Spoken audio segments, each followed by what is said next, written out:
my friend, and welcome to the WDW Radio Show, your Walt Disney World information station. I am your host, Lou Mongello, and this is show number 508, and I'm here once again not only to help you have the best experiences when you go to the Disney parks, but I also want to bring you a little bit of that Disney magic wherever you are, not just with the podcast, but with my videos, live video broadcast and chat every Wednesday night on Facebook, as well as occasionally from the Disney parks and sometimes from Disney Cruise Line, blog, events, books, audio tours, and more. You can find everything over at WDWRadio.com. Join me live this week from the Epcot International Festival of the Arts as we wander through Future World and World Showcase, highlighting some of the many offerings in the celebration of the performing, visual, and, my favorite, culinary arts. We not only review all there is to see, do, and enjoy, but wander the World Showcase Promenade and sample food and drinks from each of the festival marketplace kitchens in our live review.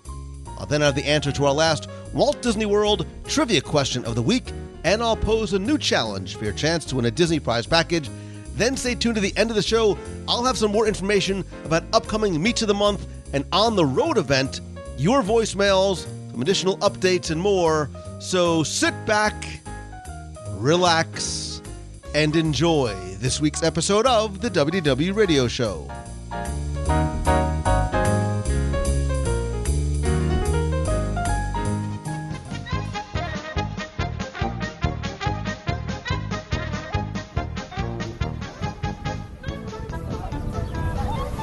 From January 12th through February 19th, 2018, Epcot is celebrating its second annual International Festival of the Arts, which celebrates the performing, the visual, and of course my favorite, the culinary arts throughout Future World as well as World Showcase. And this year, it really is bigger and better than ever, with not just more to eat, but a lot more to see, do, explore, and enjoy, whether you come as an individual, with friends, or, and I think even more so this year, with your children. So today we are in Epcot Center on a beautiful but a little bit chilly kind of day to do a little bit of a live walkabout and review of not just some of what you can taste, but some of what you can do here. And of course, I couldn't do this without some friends and members of the WDW Radio Nation. And as always, chivalry is not dead. So ladies first, welcome back again. What? Lisa Donato Glassner. Hey, happy to be here again. Thanks. Kenneth Johnson. Hi, everybody. And all the way from the great white north, Mr. Stan Solo.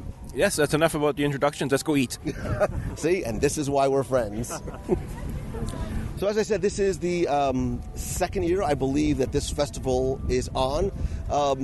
And one thing that we notice is obviously, Epcot is becoming festival central. It used to really be food and wine and then flower and garden, and now there's Festival of the Arts. And there seems to always be a special reason or a special occasion to come down. And as a food enthusiast, which basically means just somebody that likes to eat, I love having these festivals going on throughout the year.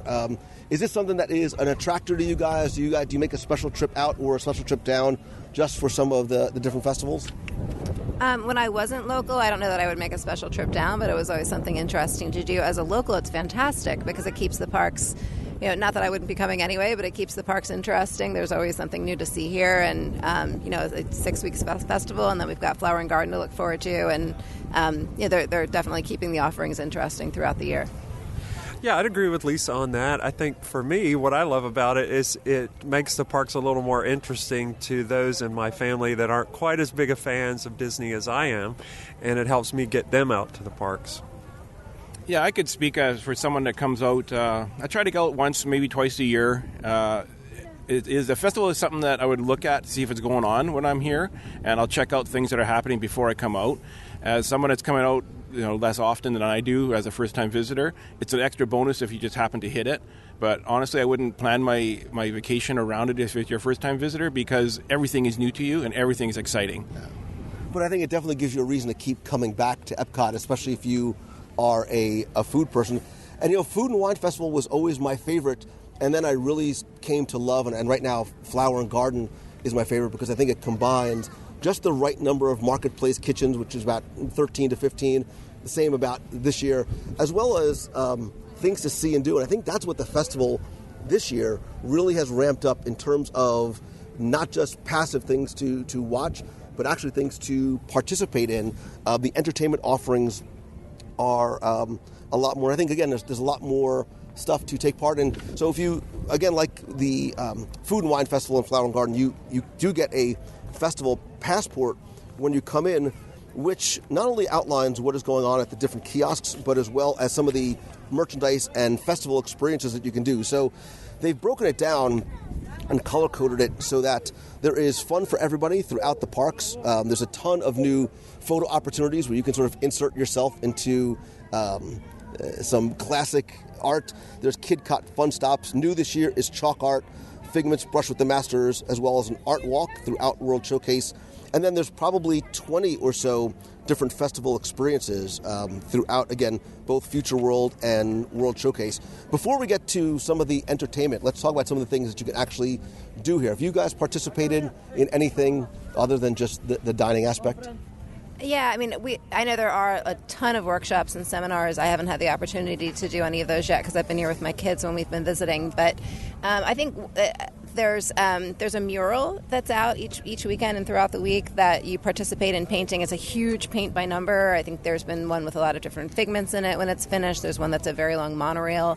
So, that's been very hands-on. Like you said, there's a bunch of sort of classic art like the Mona Lisa and the Scream and Washington Crossing the Potomac that you can kind of get into, and it really does look like you're in the painting, which is cool. And then the other thing that I think is cool is a lot of the merchandise is interactive. So there's the Toms stand where you can have your Toms painted and personalized. There's a scarf area where you can sort of swirl paint and they dip the scarf in and make something painted. There's a screen painting T-shirt area. So they've really sort of amped up the guest participation, not just in the more literal items, but also the merchandise itself.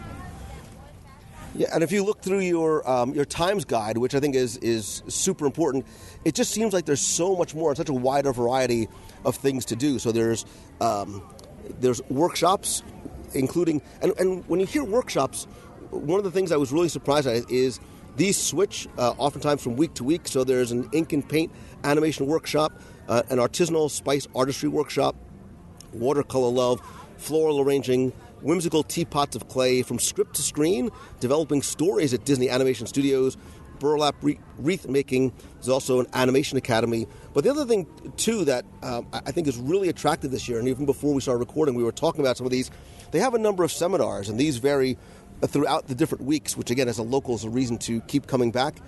So, for example, they have a photography 101, lighting and perspective, violin, what it is and how it works, painting Shanghai Disneyland, it's all in the details, the art of the prop and its role in the story, watermelon carving, photography 101, landscaping, acrylic in action, history of American mavericks, one little spark, finding the figment inside of you, which is intriguing, the art of face painting, the music of John Williams, which we all sort of took note of, the art of Disney animation story, and fundamentals of the art of audio animatronics animation. All those are included with your admission too. Like, those are not things normally I wouldn't attend the seminars, but there's probably 3 or 4 there that are really attractive to me. And the thing that I like about it too is some of those are not only ways to learn about music and animation and audio animatronics, but they're practical things that you can do. Like the photography one, I think, is really attractive to a lot of people, and even to people with kids too. Yeah, my wife brought our kids to an iPhone photography seminar. They really, really loved it. And it just so happened that my son has taken a photography elective, and a lot of his assignments have to do with, they're supposed to use an iPhone to do them, and we really enjoyed that. We also went to a history of bronze making seminar that was a little more interesting to me than it was maybe to my kids, but it was good. And yeah, so there's and I'm dying to see the John Williams. My wife is a musician, and she would definitely make it out for that. So that's another excuse to get my family in the parks. Yeah, that's the great thing about the festival is there's a lot of things when you hear arts, often people just think, well, it's going to be art, stuff you buy and you hang on your wall. But there's so much more to it. With these seminars, you can, the photography one is something that was really what sparked my interest when I first heard about it. And then there's also like the carving, and so much more to do than just hang out and look at art. Yeah, the other thing I really like about this is it makes art a lot more accessible to younger children. If you were going to take your kids to, the MoMA or whatever, you might keep their interest for an hour or two, but there's so much, the art here, I would say it's very, very accessible. And to that point, if you look again in your Times Guide, there's a Meet the Artist section, and there's probably about 20 different artists. Again, these vary depending on what day, what week that you come here. So you do have a chance to actually not just meet, but talk with, ask questions to the artists. I know Noah is here every year. He's so incredibly accessible, and when you talk with him, he acts like you are the only person on the promenade, which I love because he really gives you a lot of personal attention. So as somebody with kids, how do your kids find in terms of their level of interest? How old are your kids, and do they enjoy sort of walking around and seeing the art and doing some of the interactive stuff? So my kids are a little bit younger. They're 7, and my younger son just turned 5 yesterday.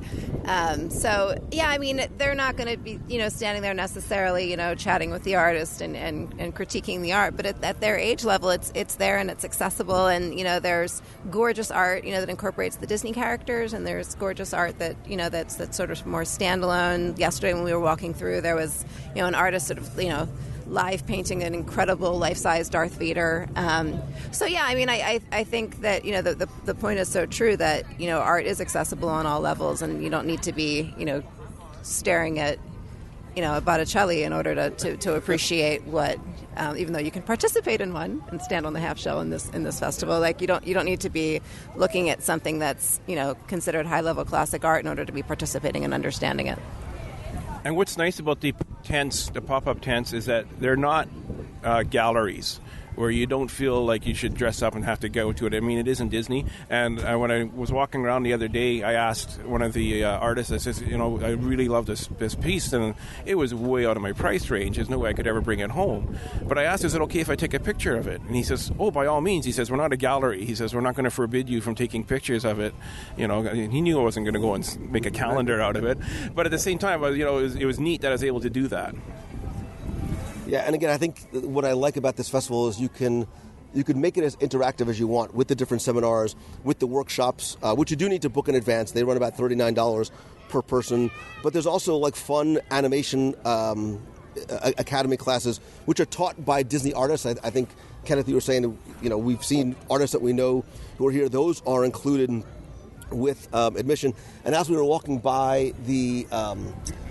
I still want to call it the Centurium. As we were walking by Interventions, there was the Art of Disney attraction posters inside.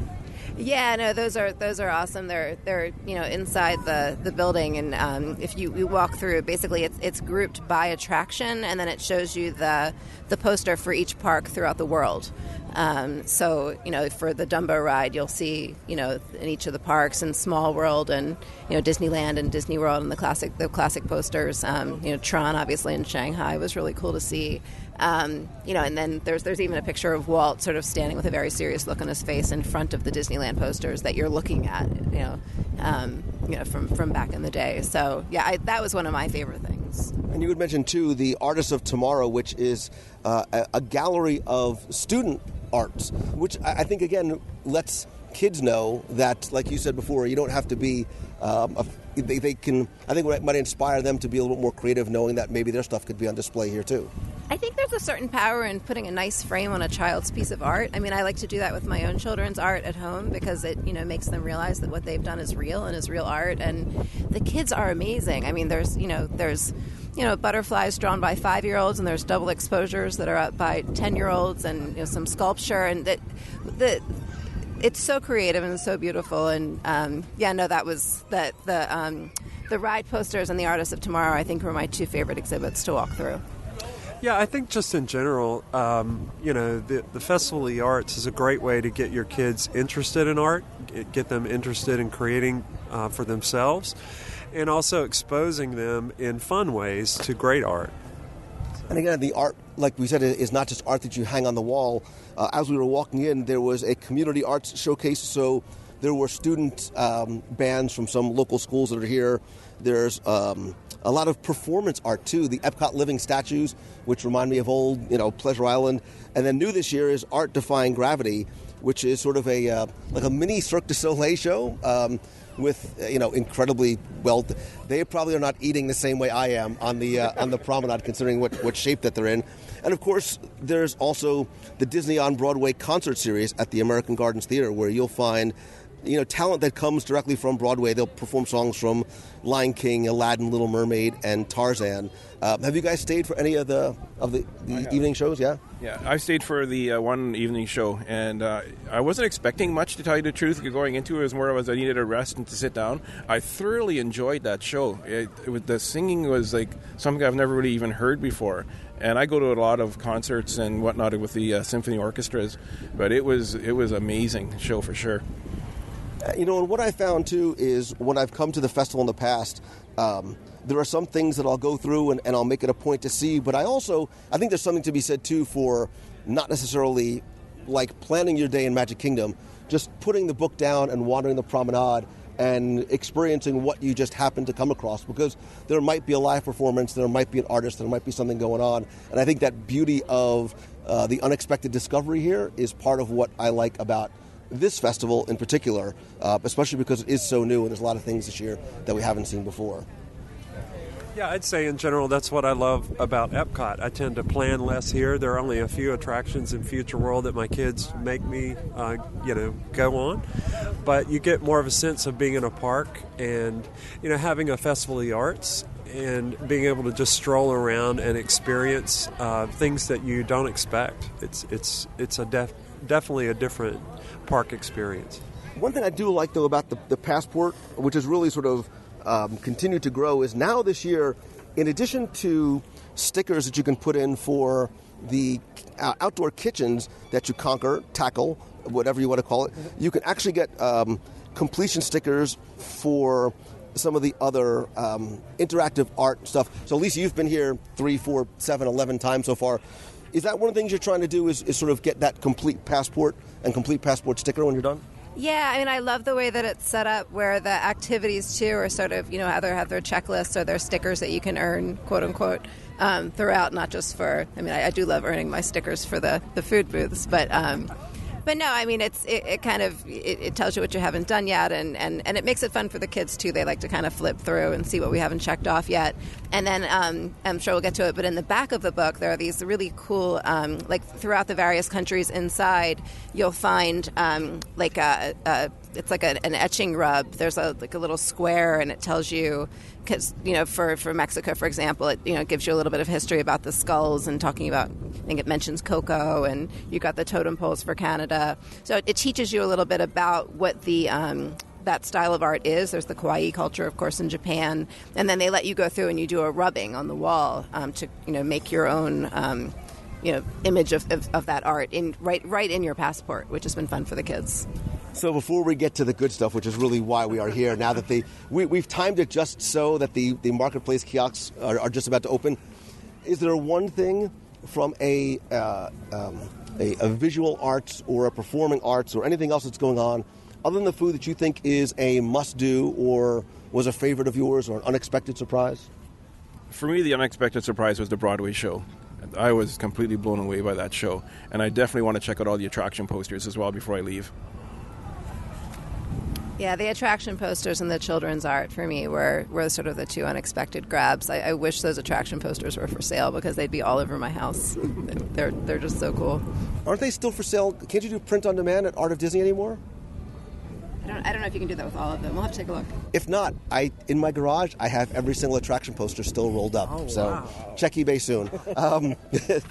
Yeah, I think for me, one of the things I like is seeing the artists, not just here in the booths, but so, for example, the chalk art, I just think is remarkable. Like, they are so incredibly talented, and as somebody who is not artistically inclined, I always feel bad for them because you know that what you're creating is at some point just going to disappear, as opposed to something that you can sell and hang on somebody's wall. So, all right, moving on to really the reason why we are here today, because the other arts are just warm-ups for the culinary arts.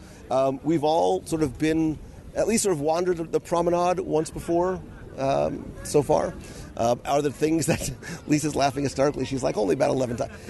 Are there things that stuck out to you? Like, oh, this is you don't have to say what it is, but are there things that like you find are must-dos? Yeah, absolutely. I can. I mean, I'll just say. I'd say don't miss the chirashi in Japan. It's so good. Like, you even need to say don't miss the chirashi in Japan. All right, so I think what we need to do is, I think instead of just talking about the food, I think we really need to experience it firsthand. We can sort of wander our way around, discuss what each of the different marketplace kitchens has to offer, and decide on the fly what we feel like doing or getting or sharing. Because food is always best when it's shared amongst friends. It's also a good excuse to get everything on the menu and not look like, you're trying to just eat it by yourself. So we are in Mexico. Let's start over in Mexico and take a look at what they have on their menu. Has anybody tried Mexico before? I haven't. So actually, rather than starting in Mexico, we decided to look behind us and step into the old Odyssey Center building, which for years was a standalone restaurant. Now is really used for special events like this. Here is where you can see they're already sitting down for some of the seminars and workshops, which I like is because it's not like in a giant theater. It's in a very small, intimate environment. There's maybe 25, 30 people there. Up to your left is where the attraction poster displays are, as well as some merchandise. There's some other art on display as well. But really, the reason why we're here is because this is the Painter's Palette, miniature masterpieces inspired by great works of art. Back this year is the trio of savory croissant donuts. Kenneth is given like the fist bump because he's so excited. I had a chance to try these during a preview event, and I love these compared to last year. Last year they were a little hard. It was difficult to eat, and when you bit down, some of the filling came out. They very much pay attention to that. This year they are a lot softer, and you get three. One is filled with a whipped boursin, a garlic and fine herb cheese and fresh herbs, chicken salad with shaved fennel and fresh herbs. You had me at chicken and fennel. Spicy tuna with wasabi and seaweed salad. That comes in at $9.50. There's also the Gallery Bites, a trio of hors d'oeuvres, grilled shrimp with cucumber cream cheese on a crostini, traditional deviled eggs with candied bacon. I'm so hungry. Crispy truffled risotto ball with truffle aioli, and that comes in at $7. You can also do the Pop Tart, which is a sort of a Pop-Tart shape and flavor sugar cookie. This year they have a strawberry filling as opposed to the Nutella. There's also a white chocolate figment puzzle. And again, for kids and adults too, there's a Mickey and Pluto white chocolate painting or a Festival of the Arts white chocolate painting. Do you guys have any of those? And somewhere there's also a Mary Blair one that is just beautiful. Oh, no kidding. Yeah, it is. Like, it's so pretty you almost don't want to eat it, but you're going to eat it anyway? Right. Yeah. There's also about 6 or so different alcoholic and non-alcoholic beverages to pair with your food. They have a pomegranate mule, a number of different beers, including a MIA Beer Company Jazz IPA, a brown ale, and the popcorn pairing flight, which I think, Lisa, you said it's a beer flight that pairs with different flavors of popcorn? Yeah, it's cute. It's like the 3 small cups of beer, and then on top of each beer is a little napkin filled with the flavored popcorn that complements that beer. So it's fun. It's like $11 on the menu. I'm seeing croissant donuts and croissant donuts. So we'll have to get more than one to share because they're small. I know. Share. Sharing is caring. Okay, so we got the trio of savory croissant donuts and the Gallery Bites, a trio of hors d'oeuvres, which we have found, depending on your cootie tolerance level, is not necessarily, it's a little bit more difficult to share, but we cut some of the croissant donuts up. I think we sort of just go left to right with the whipped boursin garlic. You go shy, you go hungry, boys, so... Right? Mm-hmm. It tastes like a New York bagel. It's like that chewy, like that I've missed so much from the croissant, and then it's got this just huge, generous, bigger than a schmear of the whipped cheese with garlic, and I mean, bring a mint if you're with a friend. But it's so good. It reminds me of breakfast in New York. I never thought about it in terms of the bagel, but and I like the croissant is soft but still crunchy enough as opposed to being too hard like I think it was last year. I think it's a highbrow sour cream and onion potato chip. It's really good. The serving of the cream cheese is the type I'd put on for myself. Yeah. There's plenty of cheese on it. Yeah, that's nice. I give that an easy 10. Next is the chicken salad with shaved fennel and fresh herbs. Dig in, man. Go ahead. Mm-hmm. Right? I love fennel. And it's not... sometimes chicken salads and other salads, if they're too mayonnaise-y, it really sort of deadens the flavor. I think this has such a nice little flavor with it, and those fresh herbs. I'm not sure if I like that one better. Yeah, I'm not sure. It's a close call. But again, I just feel like I'm eating a really good Jewish deli platter, and I'm a sucker for fennel. That was really good. Yeah, I would go with that one. Yeah, for me, it's a par. They're even. I could eat that as an entire sandwich. Yeah, absolutely. No sweat. And let's see how that compares to the spicy tuna with wasabi and seaweed salad. Kenneth, you broke the rules and you ate it while you were inside. What were your thoughts about that one? I really, it surprised me. I expected it to have a very Japanese flavor profile, given what it is. But I think there's cream cheese as well as the croissant there. It almost tastes more French to me than Japanese, but it's definitely good. Yeah, no, I prefer the first two over this one, but this is very good as well. More refreshing. Yes, spicy. I think is there's really. I didn't get a huge piece of tuna because you guys took the good pieces, but it's not spicy so much so that it's overpowering. I almost didn't taste a lot of spice at all. Yeah, I'm very spice sensitive, and I didn't get much at all. The seaweed salad. I like a good seaweed salad, but that was it was really good, but it was very, very mild. It almost had a sweetness to it. Yeah. I will say, I think we probably ate them in the opposite order. I probably would have started with the tuna and worked the other way because the taste potency. And should we get another one and do it again and do it the other way? Do it backwards? Yeah, no, that was really, really good. But now, is that one that you would recommend? More importantly, would you come back and get that one again? I think I would definitely get the chicken salad again. And I'm very glad I tried the other two, but I'm not sure I would sit down. So basically, I should come and hang out with you. This way, you eat the chicken salad, and I could eat the other two? That would be perfect. I would do this one every time I came, because I think what I like about it is it's very light. Somebody said it's very refreshing and fresh, too. So, and that comes in, I think we said at $9.50 somewhere. Next is the trio of hors d'oeuvres, Gallery Bites. I've had these before. These are a little bit more difficult possibly to share. I've seen the way Lisa and Stan butchered the first ones.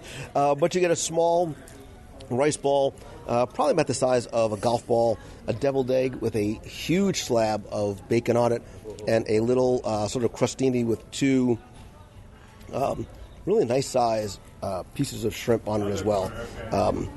I love rice balls, the risotto ball, so... It has a little ground mustard on the bottom. So, boys, go ahead and dig in, because I've tasted this one already. Unless you don't want it, then I'll eat yours. Go ahead. Oh, wow. Yeah, I was not expecting that. They're very crispy on the outside and so nice on the inside. Definitely something I would... Okay, new favorite. For sure. Absolutely. Did Lisa really cut that into threes? And you threw... Okay. You could have at least made the effort. Give me a little bit of... You said you already had it. What'd you think? I loved it. It was very good. I'm sure it was, but... You said you'd had it before, so I figured you were taking one for the team. No, it was very small, but that was very tasty. I'm not sure what it was sitting like in. Mustard. Like a mustard sauce. That was really, really good. And it's warm. It's actually, I didn't expect it to be warm. Mm-hmm. So you guys divvy up the deviled egg and the shrimp. Again, they're a little bit more difficult to share. So, and I enjoy me a good deviled egg. Like when I see deviled egg, I think homecoming. Exactly what I was thinking. The homecoming is sort of the gold standard by which this will be judged, but I'm sure it's up to the task. What is it? Yeah, Edison. Yeah.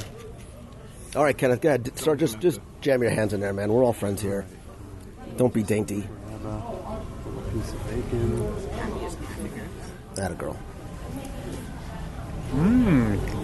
Oh my God. Oh my God. And it's so good. I love the candied bacon. It's sort of it has a sweet finish to the whole thing. Delicious deviled egg, too. By the way, notice Stan cut this one in 4s, Lisa cut the other one in 3s. Yeah. There's some subtle subtext to that. I can get this in 3. Oh. Isn't that good, that sweet finish to that bacon? It's like a little kiss goodbye. Yeah, when you said sweet, I was like, oh, how's that going to play against the devil? Oh, that's really good. I like that. Yeah, it was good. I wasn't getting much candy on the bacon, more smoke, but yeah, no, I think all deviled eggs should have bacon. No, it was very... Really, shouldn't everything have bacon? I think There's not a lot that should not have bacon. And the last one is is it Stan Solo, man. That's impressive. Impressive knife skills. My old meat cutting job. Were you a meat cutter? I used to be a meat cutter, yeah. So have you noticed how our energy level has increased since we've begun recording to now that we're The eating? temperature's also probably up about 10 degrees, so... No, I'm a shrimp. I'm blaming the food. I attribute it to the food. Go ahead, Kenneth. You did a little eye roll there. Like a good eye roll. It's okay. You can talk with your mouth full. Oh, it's so good. It's got a lot of garlic. Is that garlic and herbs? Yeah, that was very, very good. Yeah, both of those plates from the Odyssey are definitely repeat performers. That was really good. And ones that you need a mint for afterwards with the garlic. Yeah, to place these in order, I'd go rice ball for sure. Mm-hmm. Then the kind of close between the deviled egg and the shrimp. I'm going to give it to the shrimp. I think I would go with the deviled egg first. And I like the little rice croquette, too. So at $7 or $7.50, would you come back and do this one again? Yes. Okay. I'd pay $10 if there were 3 deviled eggs there. All right, so let's do it. Why don't we do it this way? On a scale of 1 to 5, let's do it this way. On a scale of 1 to 5, what would you give the trio of croissant donuts? A scale of 1 to 5. 1 to 5, 5 being the best. And remember, be careful how you set the bar because this is just the first place we've gone to. Yeah, it's tough to say it's the first place we've gone to. I would give that a 3.5. Yeah, 3.5 sounds good. I mean, I'd give it a close to a 4. I mean, it was excellent. I mean, I know there's better out there on the promenade just because there's some more interesting stuff out there. But yeah, I'd probably give it a 4. Yeah, I'll give it a solid 4. So, and the trio of hors d'oeuvres? 4. Oh, I'm sorry. I thought we were doing it the other way around. Yeah, no, the other way. Okay, the trio of hors d'oeuvres, I'd give the 3.5. Okay. And then the croissants a 4. Same thing. Yeah, I think I'd probably give the hors d'oeuvres. Man, there's so much other stuff. Yeah. A good 3, a solid 3. 3.3. Yeah, whether you give it a 3.5 or a 4, it's a good, solid offering, and I would definitely do it again. Yeah. All right, we need to onward and upward because there's so much to eat and so little time. It's like we don't know. Okay. So in Mexico, El Artista Hambriento, there are 3 different items on the menu. There's the Mixiote de Cordero, which is wrapped slow-braised lamb marinated in tres chiles, paste, and spices. Tacos de Puerco, 2 corn tortillas with slow-roasted pork shoulder, marinated ancho paste, sweet plantain puree, garnished with pea tendrils. And the Atole de Fresa and Mexican concha bread. It's a warm strawberry drink served with Mexican concha bread. And again, there's a number of different margaritas and beers and water. Out of those 3, which sounds the most appealing to you or interesting? Now, I know, Lisa, you've been here, but you ate this one before. This was not your favorite pavilion? It wasn't my favorite pavilion. I mean, it wasn't bad, but, for what you're getting and what the other options are out there, it wasn't my favorite. The braised lamb was interesting. I mean, if you're looking for just a no carb meat option, that's there. And then the pulled pork tacos were fine as well. We can give them a try. And you said that the lamb is served like in a non-edible bag. Yeah, I mean, it's one thing that's consistent throughout all of this is that they really are focusing on presentation. So it's like a white, almost like a wax paper, or it's a paper like. Sort of almost looks like a satchel, and then it's tied on top. So you almost look like it looks like a package, and then when you open it, it's just the meat on the inside. So is it worth getting tacos Yeah. To me, from the description, merely the description, that's the most interesting offering I see here. Let's do tacos. Let's go. I mean, you can't go wrong with tacos. So here at the Hungry Artist in Mexico, there's two relatively small sized tacos. Stan did an amazing job cutting them up. So dig in, don't be shy. One thing that you can see right off the bat is it is very, the meat is very moist. Mm-hmm.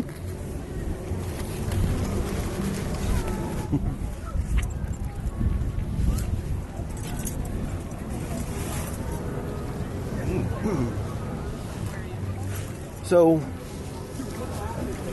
I was going to say that I didn't taste the plantains, but I caught it at the very end. But there's a sweetness to the meat. There's a sweetness to the sauce and the meat. I happen to have, I think, all of the plantain paste in my little piece, and it was delicious. It's like a very delicate, almost like an apple flavor. And there's a little bit of like heat at the back of my throat too. The chili paste. I actually thought that was good. I think I got the best bite out of it, though, just by luck of the draw. I think I had a lot of the plantains. It's a conspiracy between Stan and Kenneth, so we just watch them how they cut it next time. What do you think? The filling was really good. The tortilla shell itself was a little bit more chewier than I prefer. It was almost like not old, but it was good though. This was a little bit better than the last time I had it. I caught the plantain a little bit more. The last time I had it, I couldn't taste it at all. I mean, it's fine. It's not my favorite thing at the festival. I mean, I think for $10, it's a little. Yeah, I mean, I do look at the price and the portion size, so it's kind of a stretch for the $10 that you're paying for it. It's fine. I just think you can do better here. It's not much. Yeah, it's not a great value for the $10. It was, like I said, I think it was fine. I don't think I would probably not come back. Like I'm disappointed that I didn't just try the other one because it was different. So I would probably give this maybe like a 2. Yeah, Generous 2. Like a 2, 2.5, 2. Yeah, 2.5. I would give it a 3. That's because you got all the plantain. Of course you're going to give it a 3. No wonder why. Stan took care of me. Okay. All right. Well, then the only way to remedy a 2 is by moving down the promenade and seeing what's next. Here at the Painted Panda in China, they have a coconut panda rice cake, crispy fried shrimp served in a wonton lotus flower, and a crystal moon cake served in a fruit filling with garnished with toasted coconut. Lisa, you've been here before. You said the one that stuck out to you most was the dessert. Yeah, the moon cake was awesome. It's beautiful to look at. It's served with an orchid, and the cake itself is very pretty. And it almost, if you're familiar with Japanese mochi, it almost has that glutinous rice, and then it's filled. It tastes like, if peach pie and a mochi had a baby, that would be this dessert. It's really good, and it's not overly sweet. We liked it a lot, so I would love to try that again. All right, we can bounce between sweet and savory. You had when you said mochi, I was already sort of hooked in. Yeah, it's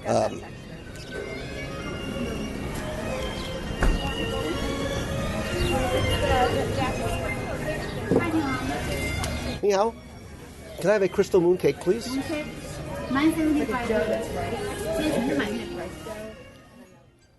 So the first thing we noticed when we received our crystal moon cake was, and I think one of you, Lisa, maybe you said earlier, the presentation of the food is beautiful. And this too, it's served on a simple black plate with a lotus flower, but it's probably the size of a softball, maybe about an inch or so high, and it's filled with fruit and garnished with toasted coconut. I got an audible wow. That is so good. Oh my gosh. I would never have picked it out of a lineup, but it is delicious, and I'm so grateful for Lisa suggesting it. It's great. Stan, you talk all right. Yes, it's beautiful looking for starters, absolutely. And then when you bite into it, it's almost like kind of like a Play-Doh when you first bite into it. Like not the taste, but the texture. How much Play-Doh are you biting into? What you would imagine Play-Doh would be like when you bite into it. But yeah, it's an interesting texture for sure. Something that I've never really experienced in my life.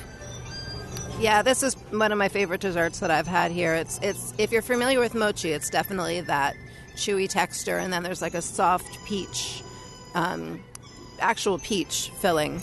It's probably the most expensive dessert on the. I think it was $9.75, and it may account for the gorgeous orchid that's served with it. But I mean, if you're gonna, it's so good. It's so, and it's mild. It's got that slight coconut flavor on the outside. It's not overly sweet. It actually reminds me. So that rice with the coconut is something that I had a lot when I was actually in China. So I definitely got a sense of authenticity. I was afraid fruit inside, coconut outside, it might be overpowering. It's not at all.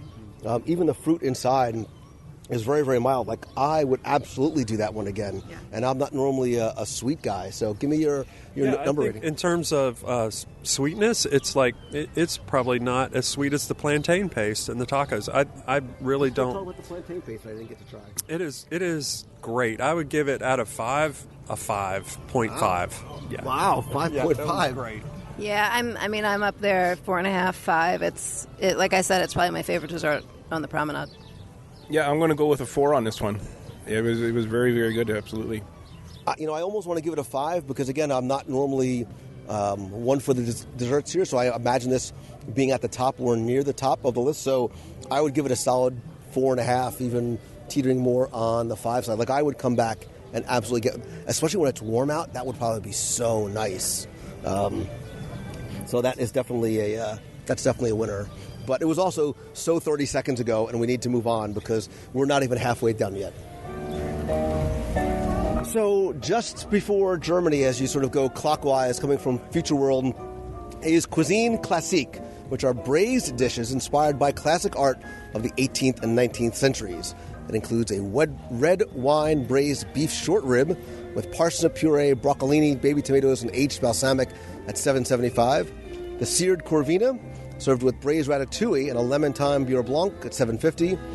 A Saint Honore tart, caramel cream tart with caramel glaze, topped with cream puffs, and the Artist Palette jumbo chocolate chip cookies. Nobody has tried anything from here yet? What is the 1 or 2 or 3 things? Well, I would say the short rib. Yeah, I've been wanting to try the short rib. Yeah, for the savory, I'd go with the short rib, but that sweet tart with the topped with cream puff sounds interesting.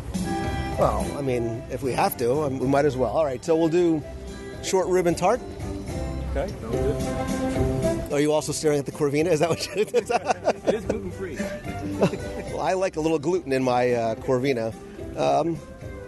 Okay. Guten Tag.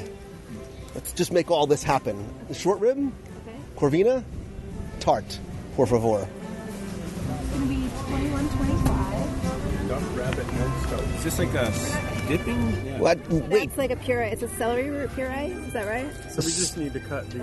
Yeah. The rib. All right. So wait. So before we dig in, a couple of things. No, you can start cutting. Two things. You didn't even need a knife for that. Look at that. Wow. This is a nice way to spend a Monday, isn't it? Yes. And obviously, the pro tip: if you can, come into any of the festivals during the week. Will absolutely save you so much time and crowds. And I prefer actually coming during the day than in the evening, where it's a lot more crowded. The other thing too is, Kenneth, as we brought these over, you were all sort of commenting again at just the presentation of them, just how beautifully presented they are, how delicately presented those short ribs are, and then you were going in with your knife and it just fell apart with your fork. Absolutely. No knife needed. This is just a beautiful day, and this is, I think, the most beautiful food we've seen today. And I think, in general, my impression of the Arts Festival is it's a lot less crowded than other festivals, and it's really a lot of fun so far. And we've walked by so many of the other booths that have art and artists in it, interactive booths as well. Lisa, you said you stopped and done some of the things with your kids too. So, I mean, we're sort of making a very quick day out of it, but you could really spend an entire day at Epcot, not even doing an attraction, just doing festival-related stuff. So you don't have to worry about fast passes and ADRs. And I like the fact that I believe this is incredibly kid-friendly. There's a lot of stuff specifically for kids to do or to do with your family as well. Yeah, my very humble opinion is if you're getting an ADR at Epcot during a festival, my very humble opinion is that you're doing it wrong. That's the right answer. That's the right answer. All right, so what do you want to dig into first? I think we should do the Corvina first, right? All right. Manja.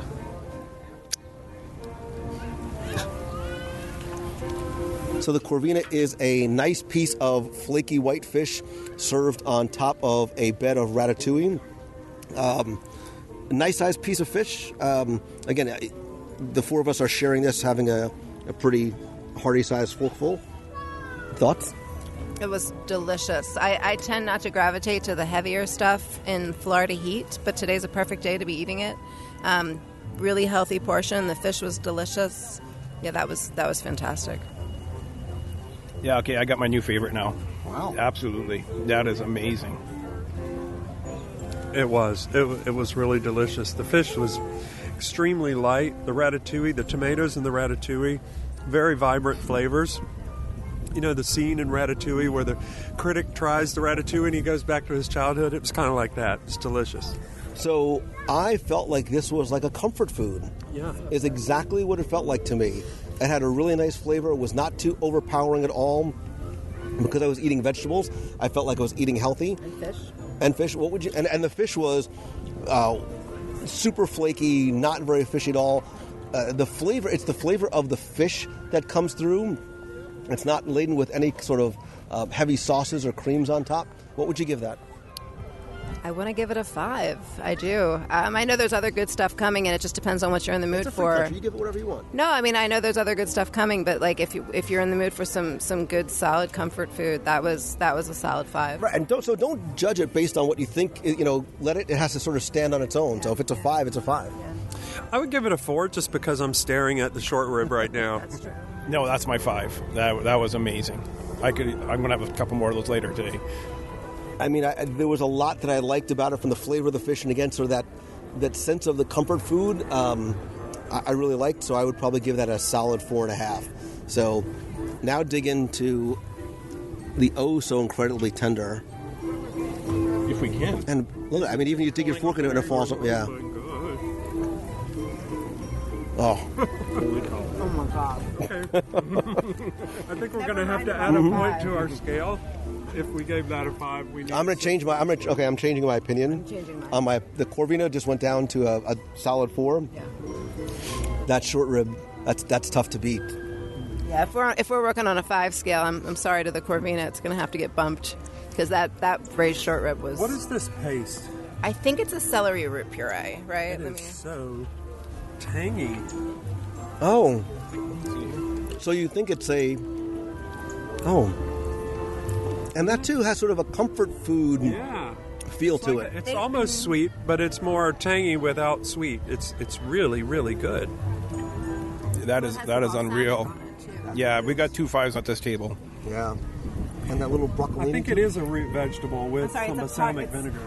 So it's a parsnip puree with the aged balsamic, so similar to a celery root. It's got that light. They've been using those root vegetable purees a lot, I think, and they're wonderful. They're lighter, but they still give you like the creaminess of a mashed potato, but a little bit more of just a little bit more of a subtle, Very good. subtle lightness. To That's it. lovely. Like, that's you guys keep talking because I'm going to keep digging into the rest of this puree.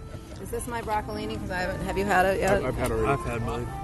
Cut that in half. I haven't, Going but to you eat can the have. tomato. That's all you kind of. Wow, that's really good. And Here, you do that one. I love that balsamic. I see a little piece of fish here that no one's touching, though. That's a tiny little more. He's licking the Corvino plate. Yep. Oh my God! Yeah, you gotta eat your- I mean, you can give them both if you want to give them both 5. Oh, that's for me. Oh, you're so nice. They're both 5s. Guys, there's another one. This is you have to stop here. Yeah. Do we really want to go on and eat more in other places, or we just want to? I mean, this is a must-do. Yeah. This is absolutely a must-do. I almost don't want to have the dessert because I like sometimes when you have that perfect flavor in your mouth, you just want to let it sit there. But this is the tart, the caramel cream tart with the caramel glaze topped with cream puffs. So, use your fingers. Yeah, we're all family here. Now this one isn't as easy to cut as the braised ribs was. That's for sure.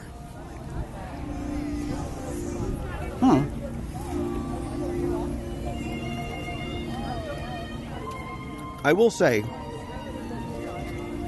if I wasn't eating anything else, that would be a nice finish to this meal. So especially if you pair it either with the pale ale.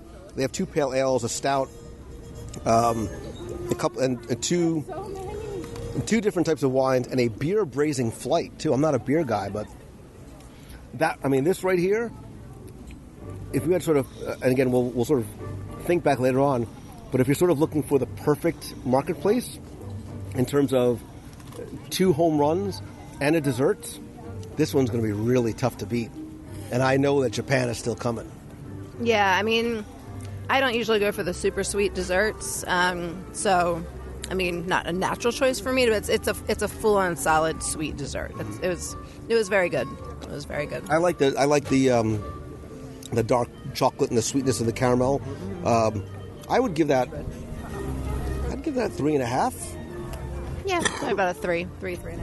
Yeah, it's a little bit sweeter than I prefer, but yeah, I'm giving it a 4. Yeah, I would liken it to like an eclair. It's got a really nice flaky pastry crust and the chocolate. I would give it a 3. Yeah. Okay.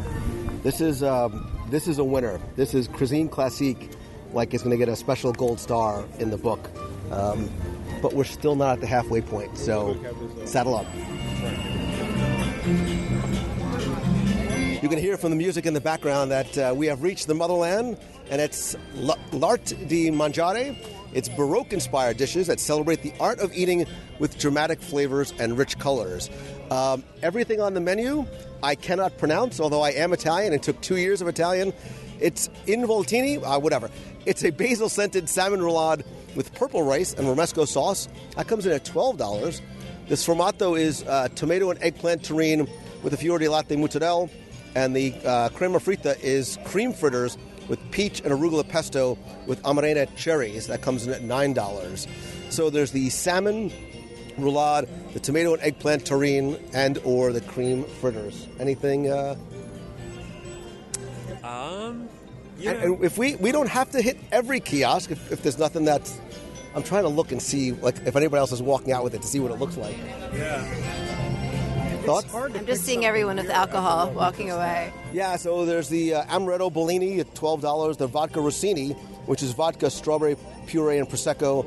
You could also get Prosecco, Moscato, Corbonillo, Pinot Grigio. So a lot of different beverages here. That's sort of the halfway point. Stan, is there anything on the menu that is immediately jumping out to you? I'm trying to wrap my tongue around these Italian words, to tell you the truth. Yeah. If anything, it would be the first one. The salmon? Yeah. Being a fish guy. I'd be happy to try the first or second. Yeah, I would too, except that I'm kind of saving myself for the Paul Bocuse salmon in France. That's true. And we know, like, I can almost hear Japan call him. We can skip this one. That's okay. I would love to hear from anybody. You know what?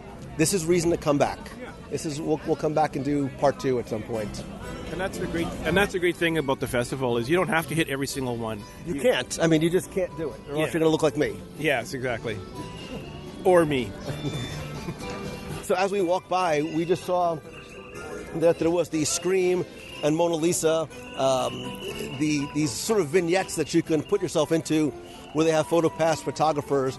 I think these are so neat. They are so much fun, and I see them shared on social all the time. I've seen you do them with your kids. Yeah, we did them with the kids. They're just super fun, and they look so real. The way that they have the perspective set up with the Scream and Mona Lisa and the Venus on a half shell. They're really, really fun. Have you seen my Venus? It's breathtaking. It's spectacular. Okay, deep breaths. Deep breaths. We are at the Takumi table. Whimsical dishes crafted by Japanese artisans. Chirashi, let me say this nice and slowly. Chirashi sushi with haupia pearl, which is salmon, tuna, and yuzu miso with a coconut tapioca pudding. And there's a taiyaki dessert, which is Japanese stuffed pastry with sweet, I like red bean, sesame cream, and raspberry sauce. There's also a beverage, which is a Calpico yogurt strawberry swirl sake. and masu sake in a personalized wooden cup? Shut up. I just want to see this cup. It's one of the little boxes. They put your name on it. Yes. I'm thinking maybe we should just... Oh, maybe. We're obviously getting everything. We may not finish the recording, but... Yeah. It's about to get a lot more fun. Oh, yeah, we have to... Okay. Konnichiwa. Can I have a chirashi, please? Sushi. 750, please. Oh, I'm not done yet. A taiyaki? Taiyaki. And if I get the cup, would you try the sake? Sure. And a sake, please. One sake. In the cute little box. Okay. Yeah. And $22. Thank you very much. Arigato. All right, I'm going to need a minute just to sort of take... I think far and away, this is the most beautifully presented of the dishes. If you are a Japanese or sushi connoisseur, you know that the presentation is so important because you start your meal with your eyes and your olfactory senses even before you actually taste the food. We were commenting about how the chirashi sushi is served on... It almost looks like a piece of slate. The presentation is like we were all sort of commenting like we want to take this home because it is so well done. It almost doesn't look like it's a disposable item. So the way it's presented is there are 2 slices of orange and a bed of sushi rice, probably about a little bit smaller than baseball size, and it is topped with salmon and tuna, and it looks like some seaweed salad and a yuzu miso. I am super excited for this one. You've had this one before, and this... Yeah, it's my favorite thing here, so I'm super excited to get your response to it. And the little cup of, I guess it's like a coconut milk with tapioca and fruit that's next to it is so good, so we'll definitely have to share that. So you actually get this one. You actually get a dessert with the entree. This sort of tapioca, the coconut tapioca pudding on the side comes with it. I mean, we obviously got everything on the menu, so... and then... right. And the taiyaki stuffed pastry is actually in the shape of a fish, and we've seen this in a couple other places. I'll say, so you lived in Japan, so this is something that is you would recognize from Japan? Yeah, so the taiyaki has been around for a long time. This like fish-shaped dough that's filled with often like here that sweet azuki bean or red bean paste, and they've got it served with a pretty potent. From when I tried it, you're curious to hear your thoughts. Sesame paste and then the cream and raspberry. Yeah, so we got to dig in here. I think the crowds are getting big. Why don't you guys move down to the next kiosk? I'll take care of this. Dig in. Oh, you know what it is? It's that yuzu miso glaze that really gives it such a nice flavor. Yeah. You can see it right in there. That's delicious. And you're right. Laying it atop the oranges adds just a little bit of citrus to it. What do you think of that, Stan? No, I'm not a sushi guy. Then stop. Then move your chopsticks out of the way. But I was very curious to try this. And I, for people that are afraid of trying sushi, this is something that you could try and you'll enjoy. Right, and it's not spicy or anything else like that. There's no sort of intense flavors here. Sushi is actually one of my favorite foods, and I would put this right up there with some of the most interesting taste experiences I've had. It's really, really good. I like that a lot. If you guys want to dig in, I'm just going to finish it. So, what would you rate this? This one gets an easy 5 from me. 5. Yeah, no, I'm going to go with a 4 on this one, just because I'm really not a sushi person. But if you're afraid of trying sushi, this is a place to try it. Yeah, it's an easy 5 for not just for flavor, but for presentation, and the fact that you also get this coconut tapioca pudding, which none of us have tried as yet, so I'm not going to be shy. It's a little coconut tapioca pudding that also has pieces of, looks like pineapple and blueberry and strawberry.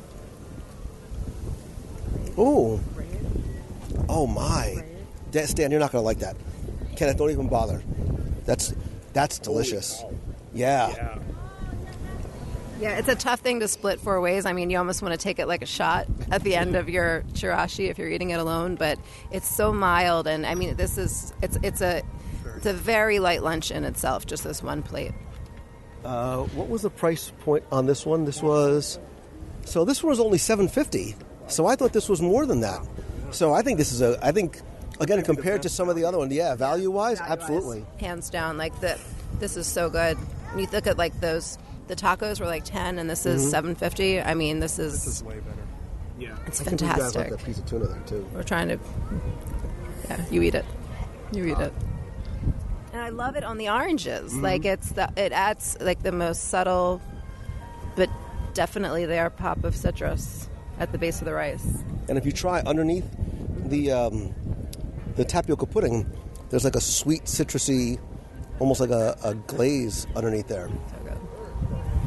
That's easy 5. Yeah, easy 5. That's a my liquor favorite plate. thing I've had. Citrus. Yeah. You should get a plate to take home. And right, you literally could eat everything on the plate and then lick it and just put it in your bag. Oh, this is really good. Why doesn't somebody taste that sake? Twist me arm in the name of science. Has your name on it, but Literally has your name on it. phenomenal. It's very mild. It's served in a lovely little oak, traditional wooden cup that's bringing out that flavor a lot.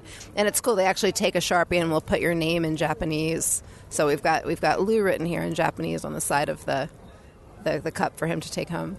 So I actually have one of these that I got from Morimoto when it first opened, and they told me that the more you use the box, the more it sort of intensifies the flavor of the sake because it's sort of absorbed into the wood, like the same way you would like in a wood barrel. Yeah, it kind of reminds me of my Italian great grandfather and his pasta sauce pot that he never washed, because it added to the flavor over the decades. But yeah, it's a mild. It's a really nice sake. So it's super smooth, has a nice finish. There's no sort of intense flavor. For somebody who's never tried sake before, who might be afraid of it, so Stan's never done it before? No, this is my first time ever trying sake. And it's a lot more smooth and more mild than I was expecting it to be. Yeah. I'm not sure if all sake's like that or just this tight. Yeah, they vary obviously in intensity and flavor and color. I love the nigori, like the cloudy, the unfiltered sake.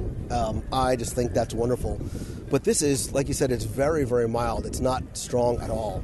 It's a crowd pleaser sake. I mean, it's very good. It's mild. It's smooth. It's accessible. Yeah, it's very accessible. I think, if you've never had sake before and you want to say that you've tried sake, this is definitely a good bet. Plus, you'll bring a personalized cup home. Yeah, like you can keep everything, even the plate for the other dessert, the taiyaki, this Japanese stuffed pastries. Maybe just try and break that apart or cut it apart.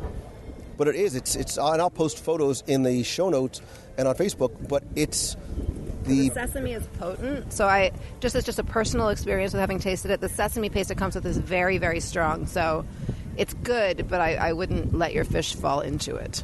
Oh, okay. I'll eat this one. Cut off a piece of their hand and try that. You guys keep doing that, and I'll attack the tapioca because it's not super sweet at all.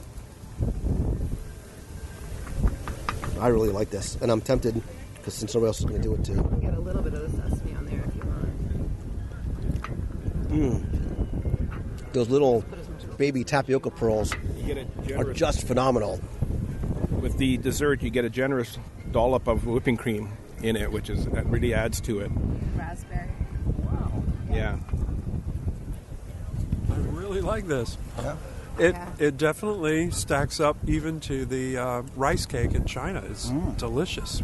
So I love red bean. I love a really nice red bean mochi. Sesame on it? Yeah, man. I want to do it just the way whoever intended.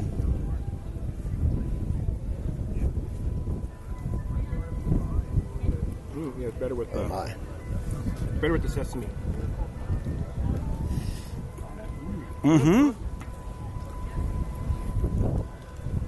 Yeah, I'm a Southerner, and I'm very hard to please with desserts because in my opinion, we have the best on the planet, but that is really, really good. Because the sesame, there's a savory aspect to it, and it's warm inside. I wasn't expecting it to be warm. Oh, I really like that a lot. And I had the tail end of the fish, and there was filling right to the end of the tail, the tip of the tail, which is nice. And it's a big piece. I was going to say a big piece of fish. It's a big pastry, so again, it is very shareable. And that comes in at, that's $4.50. Yeah.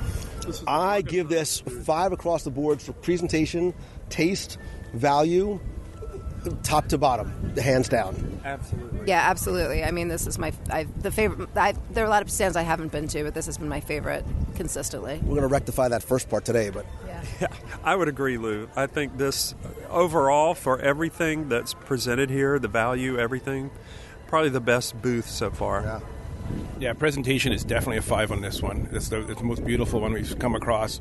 I'm not, like I said, I'm not too much of a sushi person, so it's hard for me to give that one a 5. But the dessert, between the coconut pearl tapioca and the fish pastry, those are amazing. And we were sort of saying half jokingly, like, even the plate that it comes on, you almost want to, throw it in your bag and collect. Yeah. It was the same thing during The holidays when they had the bowl of meat. Like, you could have brought them home and served them at home. Yeah, that soba bowl, when they would give it to you, like it was in the evening, so we weren't getting like a bright light view of it, but it was like, you're giving me this to take home? I don't understand. And it's the same with these dishes. They put a lot of thought into presentation, obviously. Japan. I mean, obviously, it's a staple of Japanese cuisine, but Japan consistently has had excellent offerings at all the festivals. Easy 5s. That's all you. Just get and finish it. Easy 5s across the board. And by the way, you can, if you want the sake cup, you can buy it. I think it's $6. Yeah, if you want to get it, and they'll put your name on it. So, if you want that to take home as a souvenir, that's real. Yeah, big time. This is like this coconut tapioca pearl that's on the side of the chirashi. Such an unexpected bonus. Like it's a full light lunch right there. Easy. Yeah. And it's not overly sweet. No, sometimes especially with the chocolates and the sauces and the creams and stuff could be sweet. That right there is the perfect trifecta. Easy. All right, we're done. Good night, everybody. Like, I feel bad for Morocco next because the bar is set incredibly high at this point. It is. I could easily do that again.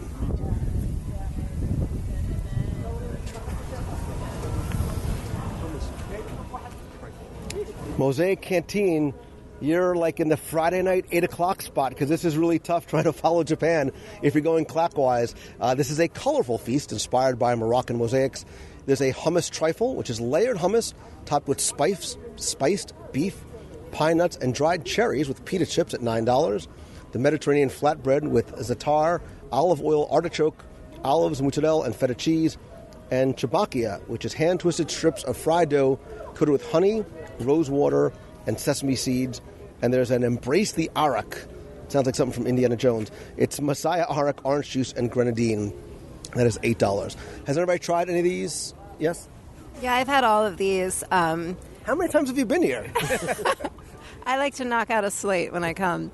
The flatbread was good and fresh if we wanted to try that. The hummus trifle was good, but more just like more hummus. It was less to talk about. And the chebakia, I mean, it's traditional sort of Moroccan style, that sweet honey coated, a little sweet for my taste, probably for you guys as well. We can try the flatbread if you want. So, because we've passed the halfway point, we've hit a couple of big high points. We know that France is still coming up, which has some really nice stuff on it. Do you want to potentially get yourself full on flatbread, or do we bypass it? We're getting a bypass. We're getting nods from everybody. And Lisa says it's good, but it's okay to pass on this one. It's tasty. It's a solid lunch, but if we're trying to figure out things that are fun to talk about, and I know we've got a lot coming in France, so. Or we could just go back to Japan and just hit that one all over again. Absolutely fine with me. So here's a question as we walk through Morocco. Have you eaten at any or all of these restaurants? All? Yeah. Thoughts? I love the Spice Road table. The lamb sausage there is one of my favorite dishes in all of Epcot. I could eat it every day. Wow. What about you, Stan? Of the regular Morocco restaurants? Yep. I've done the quick service ones, and I probably had the entire menu at one point or another. We've done them all. Marrakesh was a lot of fun with the belly dancers. Tangerine Cafe is up there with my top quick services on property. The chicken shawarma platter and actually surprisingly the vegetarian platter at Tangerine Cafe are two of my favorites on property, and it's just a gorgeous pavilion. Yeah, a Spice Road table. I've only been here for appetizers. Again, I love this location again for being on the water, but I think that Tangerine Cafe is not only one of the most flavorful quick service, not just in Epcot but anywhere, but I also think it's an incredible value too. For $11, $12, you get, I call it the Avengers platter. I get the shawarma with the chicken and the lamb. You get so much food in there, and it's flavorful without being scary at all. It's really delicious, and I like Mediterranean food. It's one of my other favorite cuisines in all the world, and they do it really well here.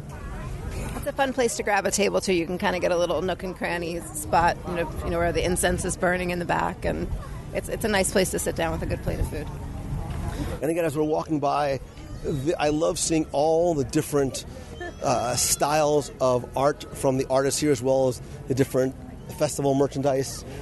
Another Call me. Another thing that's fun is they've got, with the different character greetings, they've got a piece of art of the character that's got a little story behind it. Like here, there's a portrait of Belle that has been done by a machine that her father rigged up, is the storyline behind it. So those are new for this festival. So before I even get into France, I'm going to start off with an apology, because I am pretty much guaranteed to butcher every part of the French language, including the name of this marketplace, which is L'Art de la Cuisine Française, decorative dishes inspired by the fine art of French cooking. There are 3 items on the menu and 4 beverage items. Does anybody speak for anybody? Help me out here. Roulettes, there's house-made pork roulettes, cornichons, and house-made bread at $8.75.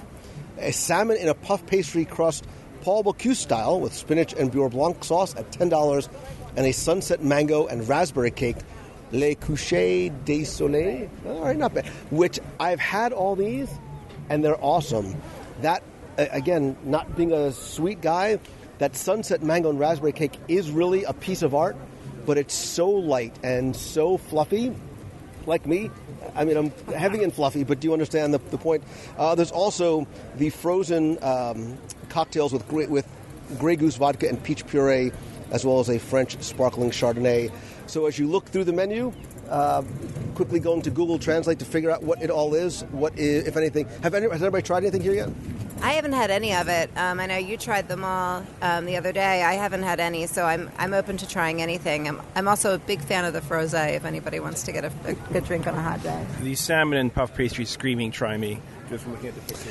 Yeah, me too. I'm a big fan of Paul Bocuse and his history here with Epcot, and especially now that he just died a week or so ago, it's kind of nostalgic for me to try that. So we really should have it sort of in tribute to Paul. Absolutely. So why don't we do the salmon and the frosé?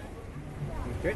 And that'll give us we'll still leave a little bit of room in what's left in our bellies for the last few kiosks along the way. Bonjour. Okay, how do you pronounce salmon et... En croûte. Saumon en croûte. Okay. One of those, please, and a frosé. Get mixed. I've got straws. So we just realized that we inadvertently, in our excitement to get to Japan, we blew right by the American Adventure and the artist table that had the roasted pork roulade, the pan-seared scallop, and the artist palette jumbo chocolate chip cookie. I haven't had a chance to sample them all. I really liked the pan-seared scallop with the chorizo, the roasted red pepper coulis, and the Parmesan crisp, which is also gluten-free, by the way. The roasted pork was really good, had a nice crisp outside. It was fatty in a good way, because that's a lot where all of the sweetness came from. But we have moved on to France, where we have our salmon in a puff pastry crust and the frosé, which is the rosé wine with Grey Goose vodka and peach puree, which we really just got for Lisa. So first things first, presentation. 5 on presentation. It looks great.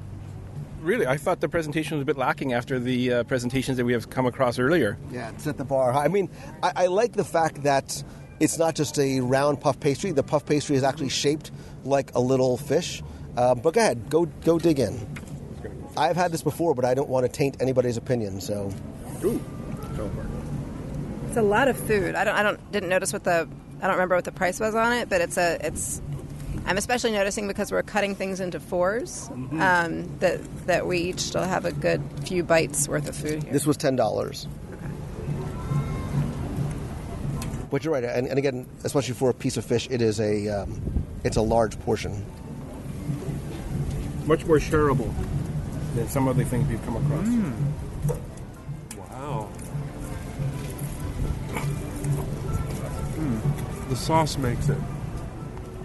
The sauce definitely makes that. That is delicious. Oh, Yeah, wow. really good. It's really, really good. The sauce that it's sitting in is really good. It's like a flaky, really nice flaky crust with the salmon on the inside is not fishy at all. It almost tastes like a comfort food. Like it almost tastes like a salmon pot pie or something when you get it all in your mouth at once. The thing that surprised me is the amount of salmon. Like, it's a big, thick piece of salmon, but and one thing about salmon too, like a lot of fish, if you overcook it, it gets very, very dry, very, very hard in terms of texture. But I think that's cooked very well, and that butteriness of the pastry, again with the accent of that sauce underneath.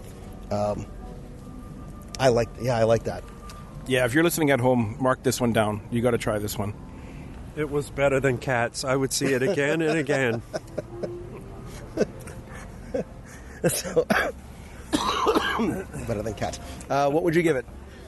It gets harder and harder to rate as we go. I mean, I think it's a solid 4, I would say. I'm going to go 5 on that one. It's right up there with the short. Yeah, I'm doing a 4.5 based on the presentation. While it's nice, just didn't wow me like some of the other Japanese ones have and the Chinese.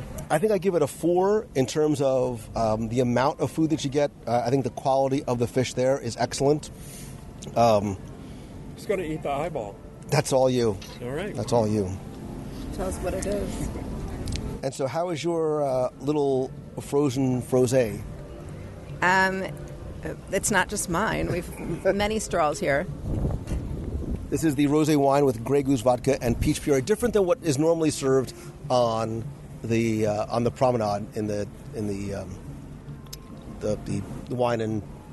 Yeah. It's so good. It's so light and refreshing. It's a great meal to have. It's a great drink to have on a hot day here, but even on a chilly day like today, it's still good. Standing here by the water, it's a great drink,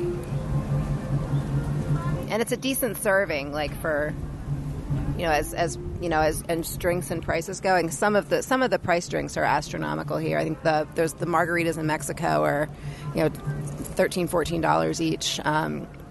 This one isn't nearly as much, and it's a good drink. It's a nice grab and go for me.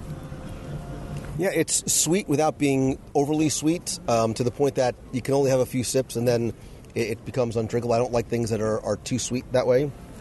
I think that is a nice complement to the rich butteriness and the creaminess of the puff pastry and the sauce. So, and it's a French rosé. I mean, some people hear rosé and they think they're going to be drinking like White Zinfandel. It's not. It's a true rosé. 1 to 5. I mean, as drinks go, it's up there with my 5s. I think it's a drink, but it's very good. So give me the French. We didn't get the dessert. Newman. Overall, what would you give France?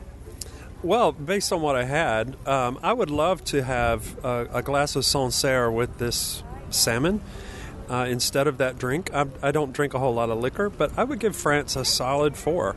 Look at him with his fancy French accent and Sancerre.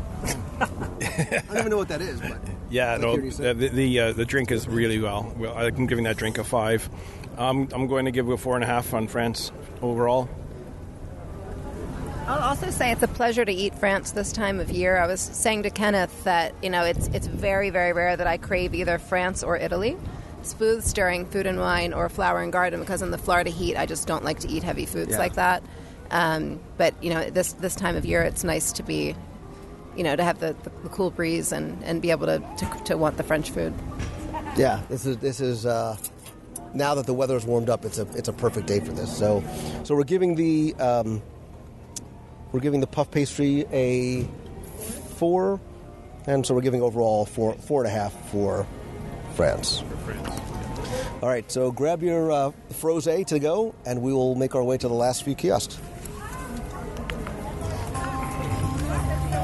So we just made our way to the Masterpiece Kitchen, which is located just past Canada.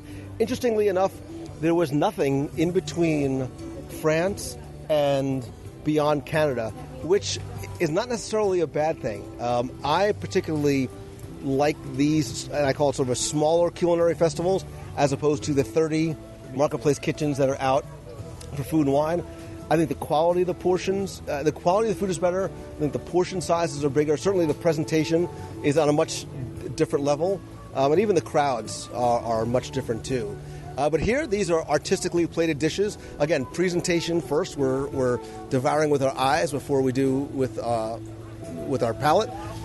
These feature the world's finest masterpiece ingredients. So there's a smoked salmon tartare with caviar, crisp focaccia, and traditional accompaniment at $12.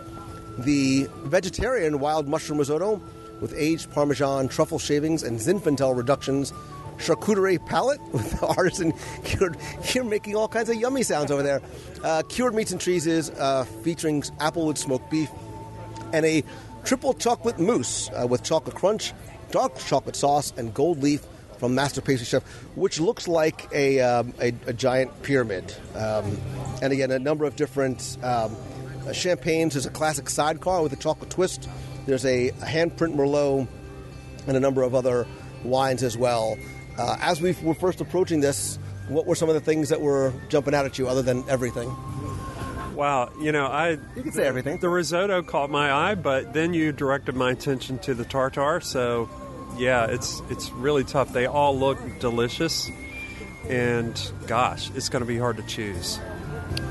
I mean, everything on this list looks phenomenal. That I know you've had the tartare, but that the ingredients in that look amazing, and it's beautiful in the picture.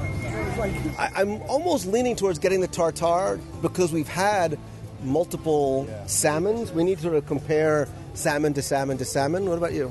I'm really eyeing up that mushroom risotto. And what is nice about this booth is it does have the color pictures. Yeah. So we can actually see what it looks like before we order. So I think we need to get the salmon tartare to compare the salmons, and I think we need to get the mushroom risotto to compare. I think that's the comfort food version for this Yeah, I would say the charcuterie looks delicious too, but it is a charcuterie plate. If you've had one, you kind of know what to expect there. I think these other two dishes would really show us what this booth is about. You've had charcuterie here? I've not had it here, and I mean, it looks wonderful, but like Kenneth said, it's probably less to talk about. It looks sort of more straightforward. So no, I think the risotto and the tartare would be a great sample here. Sweet.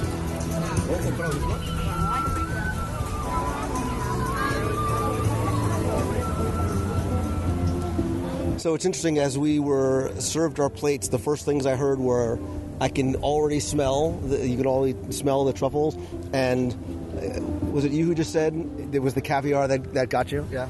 Yeah, the caviar and the tartare. That looks so good. Looks really good. Once again, presentation is beautiful. We're all commenting, though, that the plates are just sort of very basic square plates because we think Japan raised the bar so very high. Portion size for the salmon, to me, it's like Lou Mangello bite size. Like I can almost do that in a single bite, but it's also served with a thin, crisp focaccia and a couple of slices of boiled egg. A healthy portion of caviar. Yeah. There's a very healthy portion of caviar sitting on top also. So Yeah. So I think we should just dig in. Inside the boiled egg, is that like a radish with some olive paste or something? What is Like an in onion or onion? I think you should try it. I will.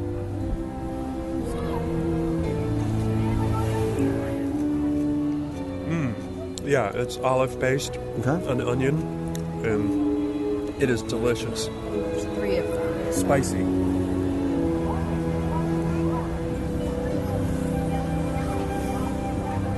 Put it on the focaccia, do you think? So- That might be an idea. Yeah, let's try that. You could take more caviar. It's okay. have to twist my arm. Go ahead, Kenna. Now we're comparing salmon to salmon on this one, right? Yep. Let's see. That is good salmon. And you come from the land of salmon, so you should know. This is a smoked salmon, so very Yeah. different, obviously, than. It tastes like lox. Yes, yes, it does. If we're comparing, I think my favorite salmon of the day, though, is still the Paul Bocuse tart. Yeah. Yeah, I'd have to concur with that, yeah. I'd agree. I mean, this is very good, but it definitely tastes like, it's a lox. The caviar is really, really good. The focaccia that's with is good. I haven't had this egg yet, so. The egg is delicious. The olive paste, I really like. Let's see. That onion is very acidic and it burns a little bit, but it's a good kind of burn. It's good. It hovers in my mouth. So yeah, I mean, I think on its own, it's fine. It's a nice quality of salmon. It has a nice flavor to it. A little hot, a little spicy. But I think you're right. If I had to pick a salmon dish, this is really light though. It's really, really light. It's very good. I mean, It's good. The caviar is good. There's no subtlety in that egg, onion, and olive paste on the side. I'm going to need a mint. What hit you with that? Was it the onion? The onion and the olive. Yeah, the top. I guess it's a very finely ground tapenade or something. It's a very potent olive taste. I love olives, but then sitting in that very strong onion. I don't know why the onion's red. I don't know if it's dyed or it doesn't taste like it's pickled. But yeah, that's potent. yeah. So on a 1 to 5 scale? I'd give that a 3.5, 4. Yeah, I'm going 4 on this one. 3. Yeah, I would give it a 3. Again, just on its own, not even comparing. It gets bonus points on the presentation. Okay. Yeah. Yeah. I mean, I'm still eating it, right? Yeah. So I mean, it's when I first saw it, I was like, oh, it's a small portion, but obviously we all had, a couple of forkfuls of it. But let's get to the heart of the matter, because I think I did it in very deliberate order, because this risotto with that wonderful shaved Parmesan and the truffles on top just looks so good. I'm not even going to be shy.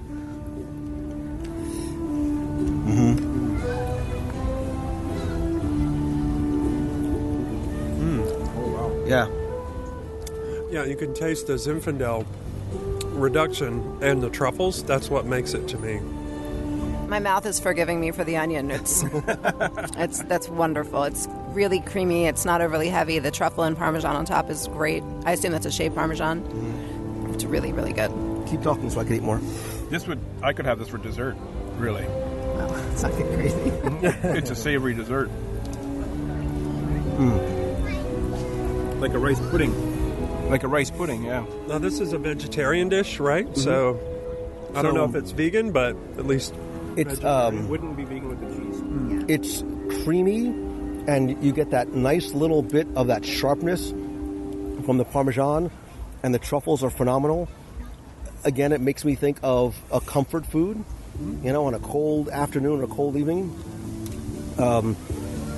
I was afraid it was going to be a lot heavier than it is, which it's not. So I like that one a lot. concur. Very good. Comfort food, I'd rate it a 5. Yeah, I'm giving this one a 5. 4.5. I mean, only because of what it's up against, but it's wonderful. I'm going to give this a 5, and I'll just have Lisa's portion then if she's not going to eat it then. It's perfect on a cold day, on a cooler day. You wouldn't want this when it's 100 degrees, but it's really, really good. And I'll say too, like when I was looking at the overall passport for Festival of the Arts, I was surprised by how rich a lot of the foods were. But as I'm out and about on these cool days, it just makes a lot more sense that they're taking advantage of, of not feeding people in Florida heat. So that's been nice. And we didn't go to Italy, which sometimes has heavy pastas. I think there was a salmon there, but nothing that I've eaten, because I'm trying to imagine eating this on a warmer day. And again, the festival only runs till February, but nothing here felt heavy or I felt really full after. Like, look, we've made our way all the way around, and I don't feel like so full, and we've eaten 27 different things. Yeah, absolutely. So I think overall, I'd probably give this a 3.5 overall. On the whole, I'd agree. Yeah, I think that's about right. Would you come back and get any of those again? I'd have the risotto again. Sure. Yeah, absolutely the risotto. I only wish it was a bigger portion size on that one. Yeah, welcome to my world. I always wish that everything's a bigger portion. All right, so we only have a couple more left to go. I think we're going to be able to do this. Are you going to have that? Or do you want me to? It's all you, man. Is that the drink here? So we just walked a few paces past the refreshment port to Deconstructed Dish, which is familiar foods with a creative twist. And I believe Lisa went, we're getting everything, right? Because they had a deconstructed Reuben with shredded corned beef, Thousand Island dressing, pickled red cabbage, and a rye curl. A deconstructed BLT with crispy pork belly, tomato jam, soft poached egg. Deconstructed strawberry cheesecake, New York-style cheesecake, fresh Florida strawberries, sugar cookies, and micro basil. A deconstructed breakfast, a twining spiced apple chai tea shake with cream bourbon garnished with a waffle crisp and candied bacon. And they also have one that is non-alcoholic, and a pop artsicle, a red, white, and blue frozen slushie. These all come in between $6 and $6.75. Is the consensus we getting them all? Well, this is one I was most excited about before I left home. Okay. Which one about it? The Reuben and the BLT were the two that I was eyeing up. You had me at bacon. Well, I guess we have to get all three then. Wait, when I say all three, were you disappointed that I didn't say all six? You looked at me like, three? Where'd you learn how to count, Mangello? Which one was it? What else were you looking at? No, I think we were all interested in different ones up top. Like, I really, really want to try the BLT, but I would love to try the other two as well. So, and, who could go wrong with bacon and... We might have to try one of those deconstructed breakfast thingies. By the way, audio tours are still on sale for just $10 each.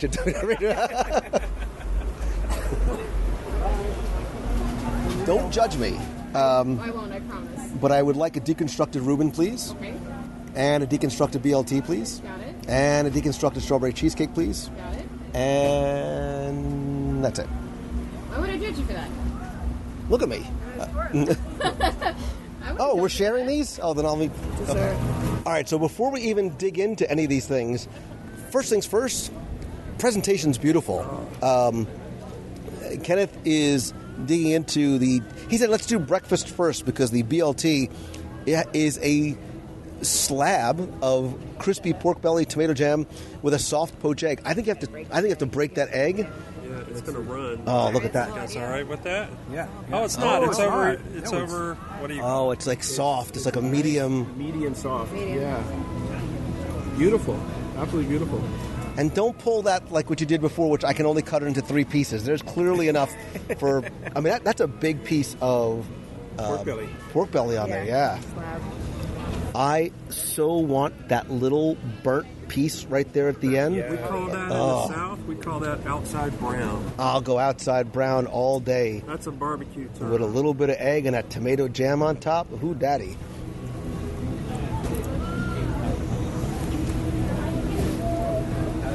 Right, that piece right there is wing. It's got, hello, sister. It weighs like 6 pounds. Don't eat that. Stop what you're doing. Don't eat it. I'm going to try that. That's poisonous. Yeah. Oh my god. I'm going to fall on the sword for you guys. Oh my god. Holy. That That is a must-do. Wow. Definitely the richest piece of food we've had today. So good. I just hit the table. I literally hit the table. You hit the table and ran away. What was that you were saying about heavy food, Lisa? I needed to process. Did we change your mind? So, you know what? It's I don't want to say that it's not heavy. It's it's substantive. I mean, it's just a giant piece of fatty meat with that crisp, what do you call it? The brown edge? Outside brown? Whatever. The tomato jam. And that egg right on top. That's and I don't even know what that little puree slab is off to the side too. It was good. That's what it was. And I am not a fatty anything eater. Like that's a major turnoff for me with meats. And I tend not to like the fatty porks that are served throughout the festival. That was phenomenal. And that tomato jam on top gave it a little bit of sweetness.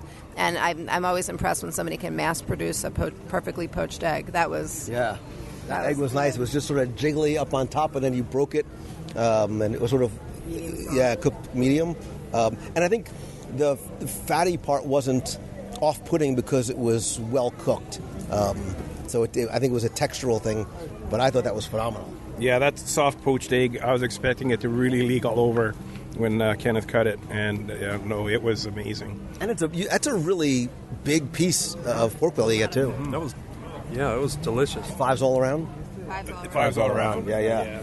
So the BLT. the deconstructed Reuben, I love the presentation.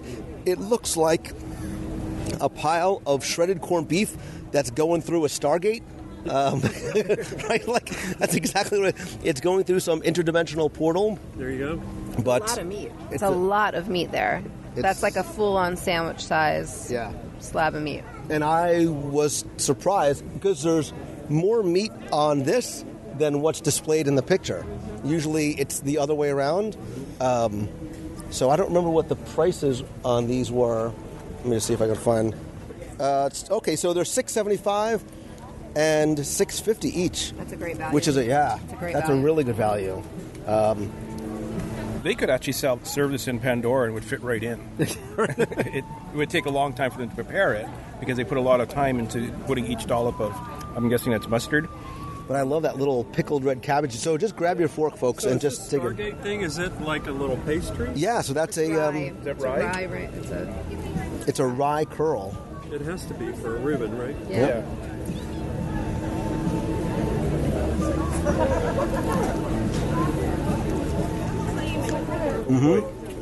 Oh. Get some of the pickled cabbage. Yeah. And if you're a purist, this doesn't have sauerkraut, right? But the pickled cabbage. The pickled cabbage is really good. I'd rather have it that way. It's got a nice little bit of sweetness to it. That's delicious. That's really good. It's juicy. It's super, super tender too. And look how much meat there is here. It's a very nice, generous portion on this. Yeah. And especially for the price you're paying. Nothing like a big mound of salty meat. It's very salty. It's very good. Very good. That corned beef is awesome. But that's where I think the pickled cabbage. Cuts it. Yep. It's a nice mustard too. Where does this rank on your number scale? I mean, You can get. I mean, they're yeah. 2 for 2 with me. Both of these are 5s. I'm a 4 on this. It's excellent, but it's not the best thing I've eaten today. I give it a 4. And that's fine, Lisa. I mean, I wasn't a 5 on the sushi, but for me, this is my 5. Sometimes you get some wrong. That's okay, Lisa. We understand. Yeah. All right, good. You guys broke apart the Stargate, so now I can try it with a little bit of this rye crisp.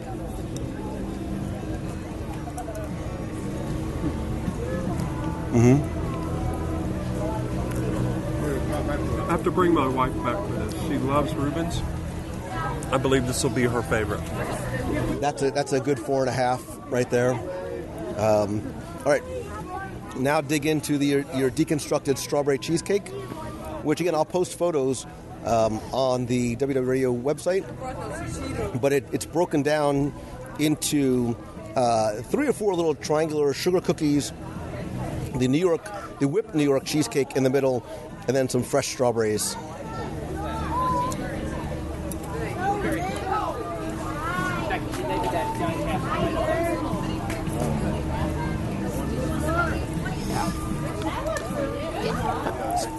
really good.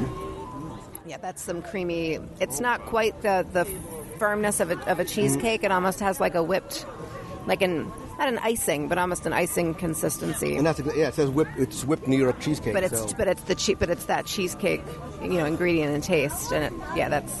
It has a really nice flavor to it. Yeah. It's not overly sweet either. It does. The fact that it's whipped almost makes it taste like a custard, like a creme brulee without the. But not super sweet, not overpoweringly sweet. And I love the fresh strawberries with it. Yeah, I was expecting this to be more sweet than what it actually is, which is a good thing. Yeah. And the cookie, quote unquote, that comes with it, that's I guess supposed to be the crust part of the deconstructed is a little softer than you expect it to be, and also not as overwhelmingly sweet. So, yeah, that's great. It's really, really good. Number? I mean, as desserts go, like a 4.5. I think this is another 5. I think it's actually past the rice cake for me, and even the. So you give deconstructed 5s across the board. 5 across the board. I'm going to, on presentation, give this one a 5, but on actual flavor and value, I'm probably going to go a 4 on it. I prefer the mooncake better. I'm measuring everything against that mooncake. It's hard to not measure against that one. I almost forgot about the mooncake. I think we need another one of those. Oh my God, China's so far away. This is tasting better than that did, but it's been so long. I just don't know. We probably need another one. I definitely think in the $6 to $6.75 range, especially the 2 savory dishes, are great value. Yeah. I think there's a lot of food. I mean, this Reuben is a lot for one person. Yeah. So I would give it. Deconstructed gets a 5. Yeah. That's really good. I'm pleasantly surprised. We're down to the last couple, aren't we? We are. Can you guys? It's sad, but this is good. This is like a reconnaissance mission. So next time we know exactly what to hit. And we have a couple left. We have a few left to come back for another day. Of America. We missed America and Italy. Italy. Morocco. Oh, that's right. But it speaks volumes that after eating everything that we've eaten right now, I could absolutely down a mooncake right now. Like, that sounds so good. Or take a nap. One of the two. All right, onward to our last 2, and then we will wrap up and start thinking about, what are your maybe top 3, not 33, top 3 must-dos at Festival of the Arts. Yeah. So we just waddled our way past the expression session, which is a giant, probably 40-foot long, maybe 5-6 feet tall mosaic where you can come in and you get a paintbrush and a palette of paint. So, Lisa, you did this with your kids? Yeah. The expression session? Yeah. You get a paintbrush and like a small palette of paint and a number to go paint? Yeah, they give you like a little cup of whatever color paint you're assigned and one of those little sponge brushes, and they asked you to paint, I think they're saying 7 or more squares, and everybody comes in, and it's kind of a crowdsourced paint by number that takes shape over the course of the day. And then as you're leaving, you can see they give you a postcard to take home. That's, whatever the day's mural is, which is nice. I know my kids got one of the monorail that they were excited about. And the mural changes every week? Or is it every few days? It seems to be every few days. It looks a lot less done to me than it did yesterday. I think they must have finished a Figment mural yesterday, and now they're doing the next one. I can't tell how often they're changing it out, but it's definitely actively being painted each day. And again, it's nice. It's easy. It's free. There's no line to it. And it gives, especially kids, it gives them something to do, something fun to do. Decadent Delights is a series of beautiful desserts designed with artists in mind.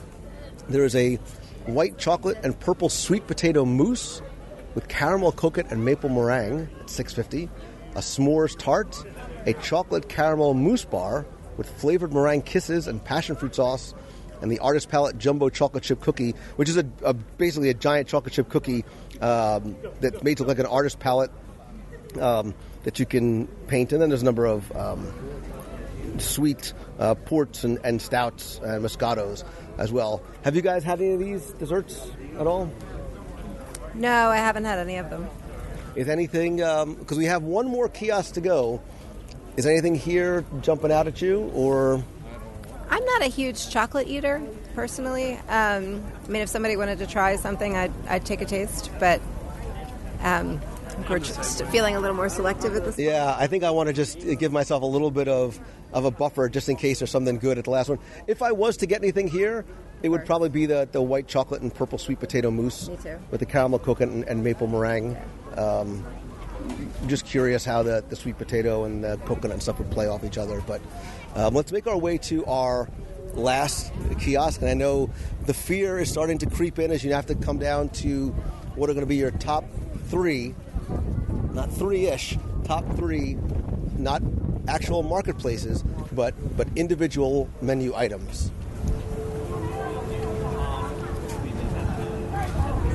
I am so full and so fat, but Pop Eats is modern cuisine inspired by modern art. There is a sous vide poulet rouge chicken roulade, which is served with apples and sage, a warm brie fondue, blueberry and beet gel and garnished with apple and beet chips, a shrimp ceviche served with lime mint foam. Both of those are gluten-free. They're $6.50 and $6 each respectively. A almond frangipane cake layered with raspberry jam and caramel Belgian chocolate, and pop art, again, are those sugar cookies with strawberry fillings. There's also some sparkling wine and a popping bubbles cocktail. Has anybody tried these yet? I had the chicken with apple sage. It was delicious. Again, it had that comfort food element to it. I do remember, too, the portion I had, it was, again, a really huge portion for $6.50. Is anything jumping out at you, or have you hit the food wall? What I am finding interesting with this is how it's a modern cuisine inspired by modern art. And everything on this menu, on the top half of the menu, is either gluten-free or vegetarian, which kind of speaks for what our society is like today, being modern in a more modern, area. And we were saying earlier, too, about how much more accessible the festivals are in terms of items on the menu that you don't have to go and make a special request for, but that are gluten-free or vegetarian. And again, because everything is made fresh, and that's another point that we should make too, is these aren't sort of pre-made and then you're just sort of picking up. Everyone is assembled as you order it, so nothing feels like it's been sitting there, which sometimes you get at some of the bigger festivals because just of the volume. But you're right, I didn't realize, again, the gluten-free and vegetarian here. Anything jumping out at you? I've never had any of it. Typically, I would stay away from a sous vide preparation, but you said that one's good, and the shrimp ceviche sounds good as well. All food sounds good to me. You're a machine. Look at you go, man. I mean, we've eaten a lot, so that chicken sounds amazing, but another heavy. I'm not feeling comfort food at the moment. I mean, I would love the ceviche. I'm sure is lovely. The frangipane is something that I've been interested in, just because those flavors in a cake tend to be something I like a lot. But again, we've eaten quite a lot as we've made our way around, so I'm going to leave it up to everyone else. I have actually hit the food wall, but if there's something you want to try, it's up to you. Yeah, we're good. Because I'm afraid that if I get it, I won't. Right, my review of it is not going to be accurate because I'm just so full from everything else. So why don't we just grab a seat, and by seat I mean preferably a place with a couch and blankets.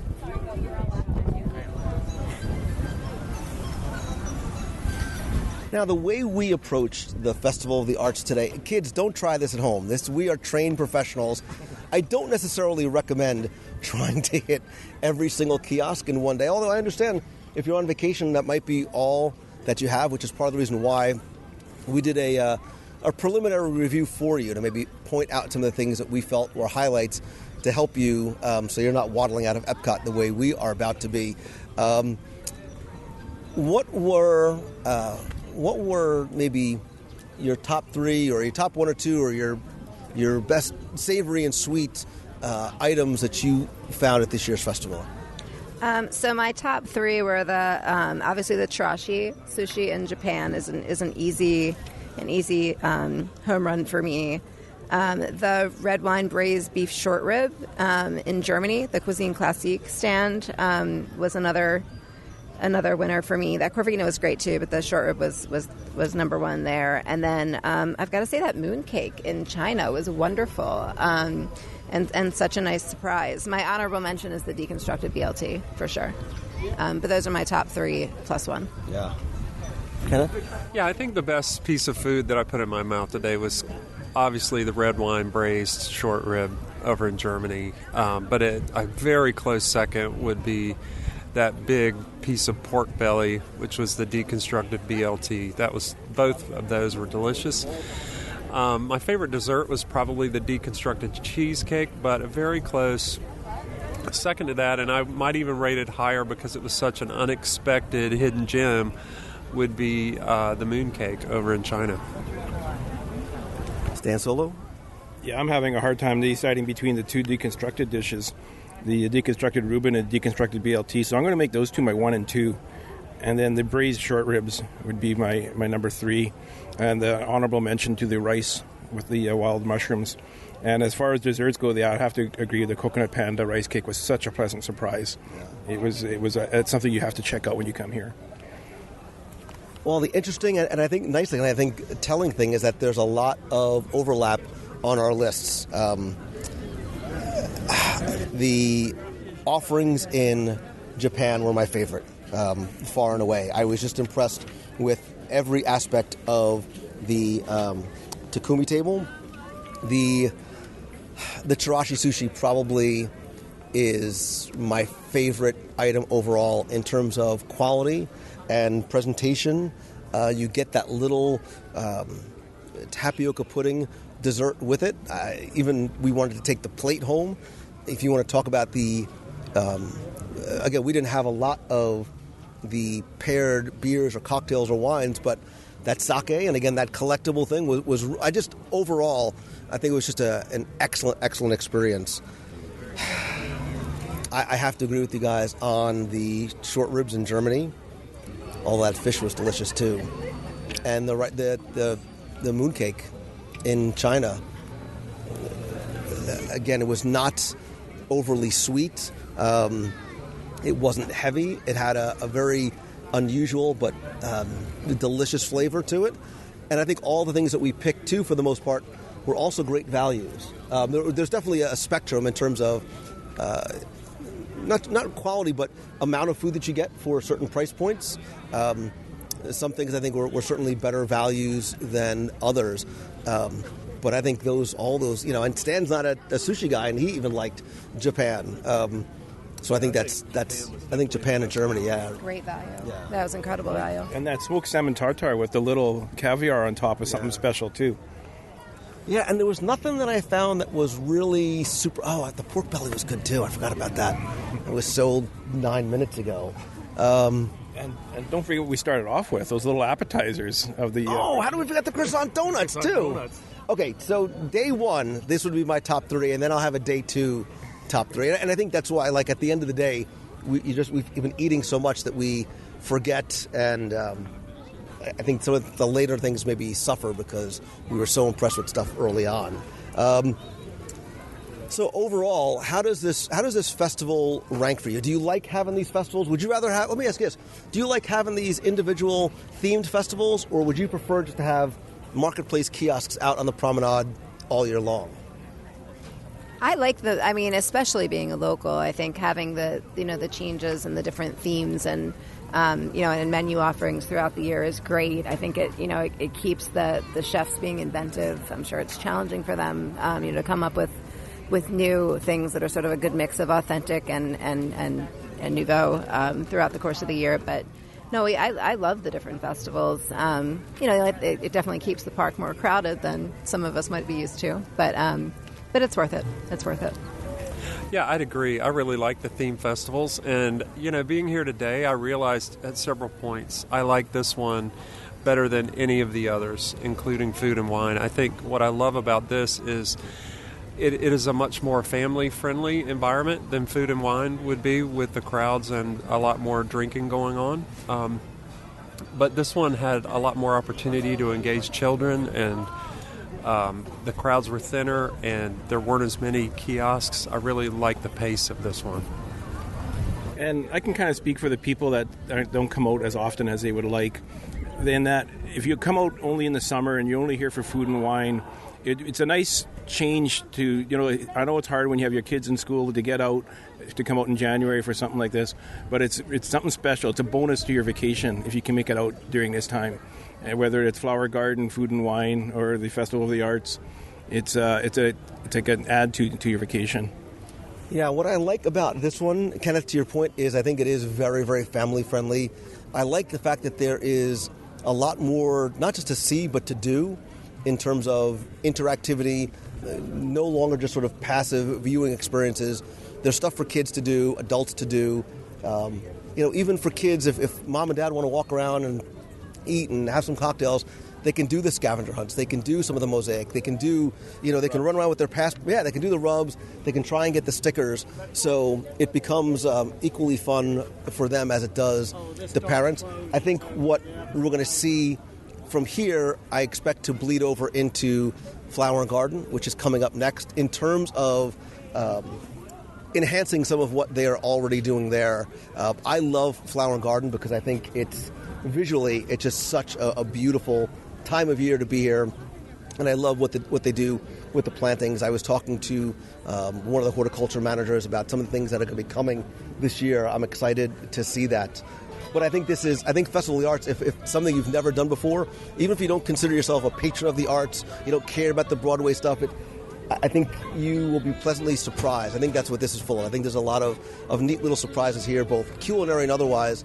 And again, we haven't even really talked about or shared some of the other entertainment that goes on here as well. So I think what Festival of the Arts gives you is a full day and a half in Epcot without even having to ride a single attraction. And I think that speaks volumes about this. So I appreciate you guys spending and sharing the day with me. I couldn't have done it without you. I mean, I could have. I just would have eaten a whole lot more. But it has been a ton of fun. So Lisa DeNoro-Glassner, Kenneth Johnson, Stan Solo from Canada. I want to thank you guys once again. And if Japan wasn't so far away, I could almost do another little tarashi. It's a short swim. It's so light. We could definitely do it. Get a mooncake on the way for energy. Yeah. If they had a pavilion, like if they took a section of the Odyssey or Imagination and they had a pavilion where for like $10 an hour you could go in and take a nap during Festival of the Arts. Oh my. Right? Yes. Yeah. Would you be down with that? Yes. A buddy of mine thought of that years ago. He's like, let's just take upstairs of Epcot and we'll call it the Dream Zone. And it's just lots of blankets and pillows and couches. I'm all over that. I would. BBC Lounge looks like right now. I would fast pass that. There's your idea for the Japan Pavilion. Have a little hotel with the little cubicles. Stay tuned for what's coming to the Japan Pavilion. Cover all you care to enjoy on the food booth. Oh for my sure. gosh, they would lose so much money on us. Take it to the magic.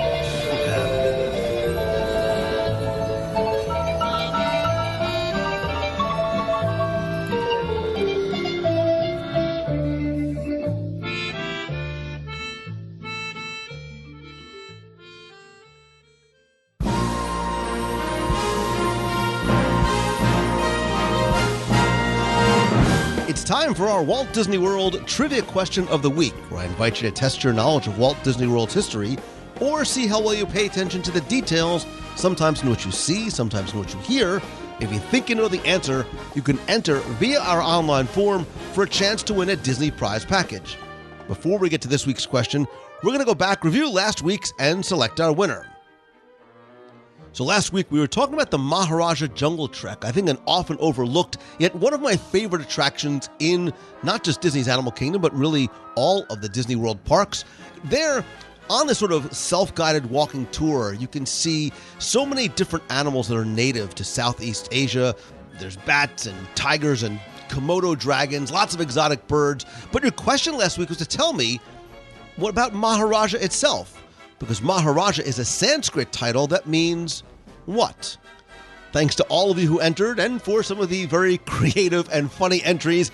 Again, last week you were playing for my 102 Ways to Save Money book, all 7 of my virtual audio walking tours of the Magic Kingdom, both of which still on sale, $10 each at the WDW Radio shop. The WDW Radio Magic Band cover, some stickers, a pop socket for your phone, and a mystery prize which, spoiler alert, may or may not contain some fun Star Wars goodies. Anyway, I took all of the correct entries, randomly selected one, and last week's winner is Jeff Espinoza. So Jeff, congratulations. I have your shipping out information because you did use the online form.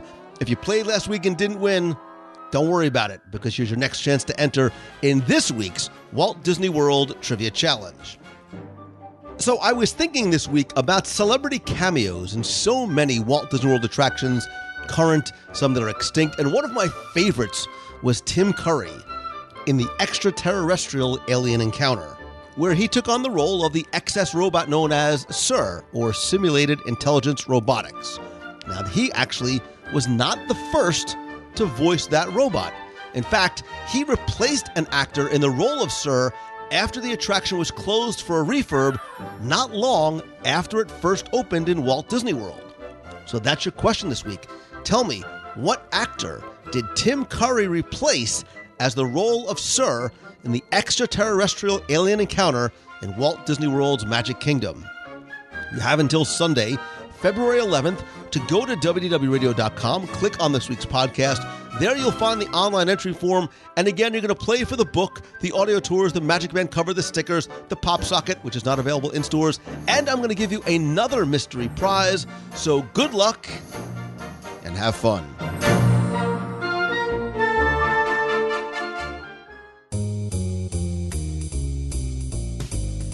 That's going to do it for this week's show. Thank you so much for taking the time to tune in this and every week. I'd love to keep the conversation going, not just about Festival of the Arts or your favorite festivals in Epcot or throughout Walt Disney World, but anything that you want to talk about in the Disney World. So please come by Facebook, join the WDW Radio group, go to WDWRadio.com/boxpeople. This group is for you and the content is by you, so you can not just talk about this week's show or other WDW Radio shows, but anything, like I said, that you want to talk about in the Disney World. Also, be sure and join me every Wednesday night at 7:30 p.m. Eastern. You can watch in the Box People group or at facebook.com/WDW Radio. I do a live video broadcast and chat where you can really be part of the conversation, whether it's from my home studio or out and about in Walt Disney World. Also, stay tuned as I'll be posting some new Snack of the Week and Disney in a Minute videos coming back again to Facebook. You can also connect with me on other social networks. I am at Lou Mongello on Facebook, Instagram, Pinterest, and Twitter. Of course, I want these conversations to be two-way, so if you have a question that maybe you want me to answer on the air, you can email lou@wdwradio.com, or better yet, be heard on the air. Call the voicemail at 407-900-9391 with a question, a comment, or just a hello from the parks. And of course, as much as I love connecting with you online, I believe that nothing beats a handshake and a hug. That is why for 10 years I continue to do monthly meetups in Walt Disney World. The next is going to be on Princess Marathon weekend. That's going to be Saturday, February 24th. There's no better way to celebrate your run, or that you didn't run, by having a meet of the month. And of course, it has to involve and revolve around food. So we're going to meet Saturday, February 24th from 2 to 3:30 p.m. at the Daily Poutine in Disney Springs. I'm also going to be doing some other meetups on the road, including March 1st in San Diego. I'll be out speaking at Social Media Marketing World. So if you're in the San Diego area, stay tuned as I'll have information about a meetup that I'm going to be doing with some other speakers that night in San Diego. And yes, we actually have, I think, day one cabin remaining for our Alaska 2018 cruise, June 18th through the 25th. For more information, visit www.radio.com/Alaska18. Also, if you're in the Orlando area, I will be the closing keynote speaker at PodFest, February 8th through the 11th, so that's the end of this week at the Wyndham Orlando. You can find out more by visiting LouMongello.com/podfest. And if I can maybe come to speak to your event, to your conference, or to your business, or work with you one-on-one to help you turn what you love into what you do, you can find out more by visiting LouMongello.com. Thanks as always to Mouse Fan Travel, my official and recommended travel provider. No matter where you go in the Disney or other world, you can visit them at mousefantravel.com and then go to celebrationspress.com to find out how you can subscribe and order back issues of Celebrations Magazine.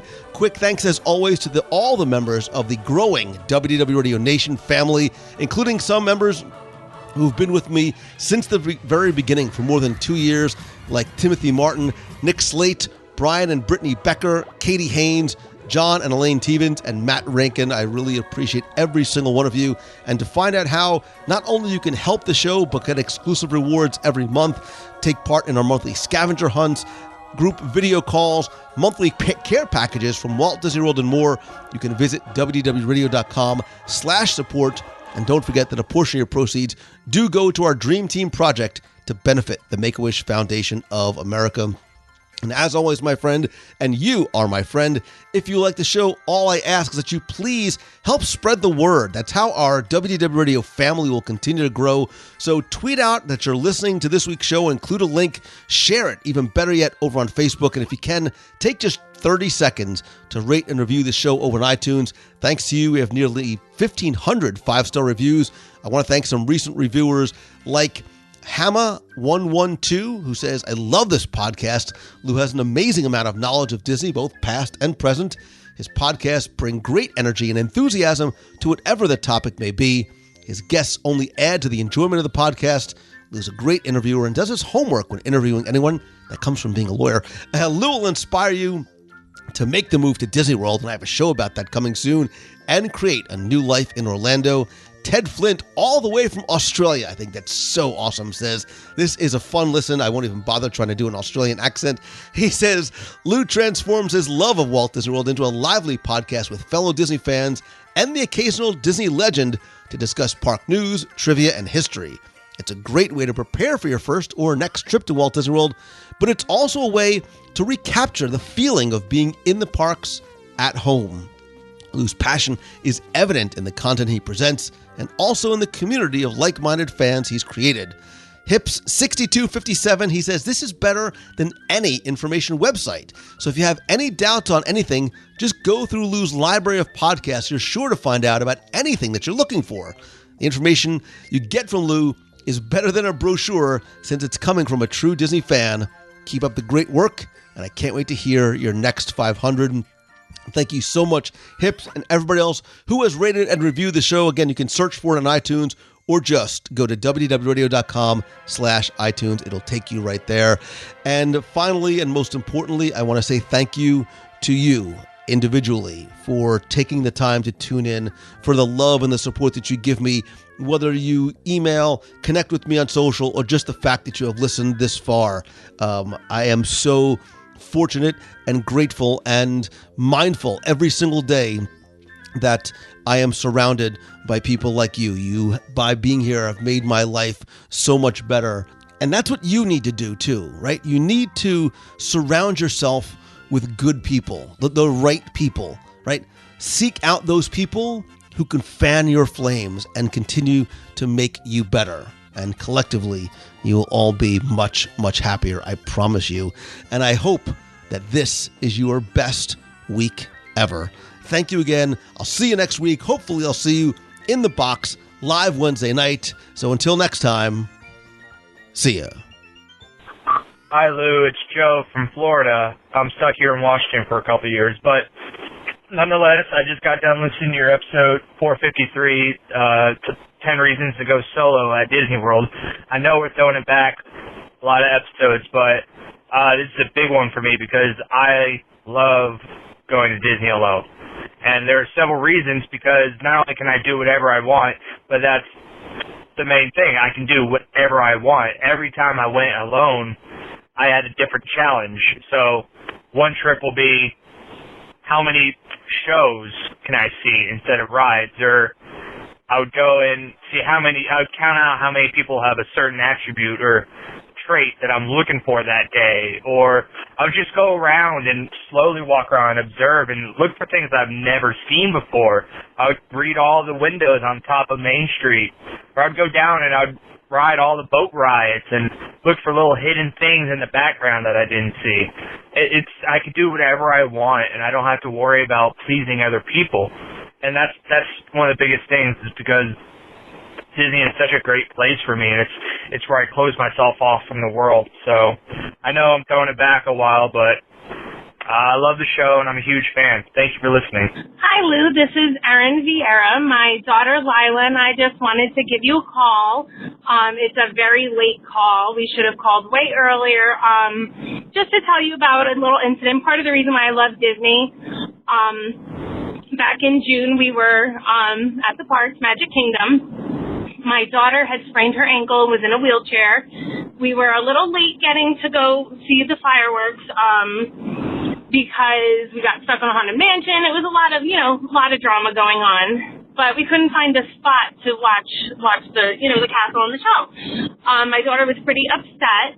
And then this lovely man, who I don't know if he's a listener or not, but hopefully he'll remember this and he will know how much appreciated it was, gave up his spot to let my daughter see the fireworks. And I kind of tried to protest a little. I didn't want him to give up his spot. And he just looked at me and very kindly said, this is about the kids and she should see the fireworks. It was just one of those moments that brought tears to your eyes and made you realize that we're all this, we are just in this great big community of Disney lovers, fans. So just wanted to let you know that's, cute little story. Thanks so much for the great work. Keep it up. We love listening. Thanks. Bye. Hello, Lou Mongello. It's Gabby Loxamana from Columbia, Maryland. I sound a little odd right now because yesterday I had a surgery done on my gums. And funny enough, this does relate to Disney. Everyone's always complaining about how the Small World theme song just plays and plays in your head after hearing it once. But I have to tell you, yesterday, as they were doing some work in my mouth, I was a little anxious, and to block out the sound of the drill and the instruments, I would sing the Small World theme song over and over in my head, alternating between that and the theme song from the Carousel of Progress. So Disney brightens up any moment of your day, no matter what is happening. And I just thought I would share that with everyone.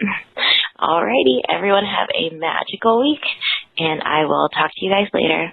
Bye. Hey Lou, it's Christine Morrison from Flowertown, PA.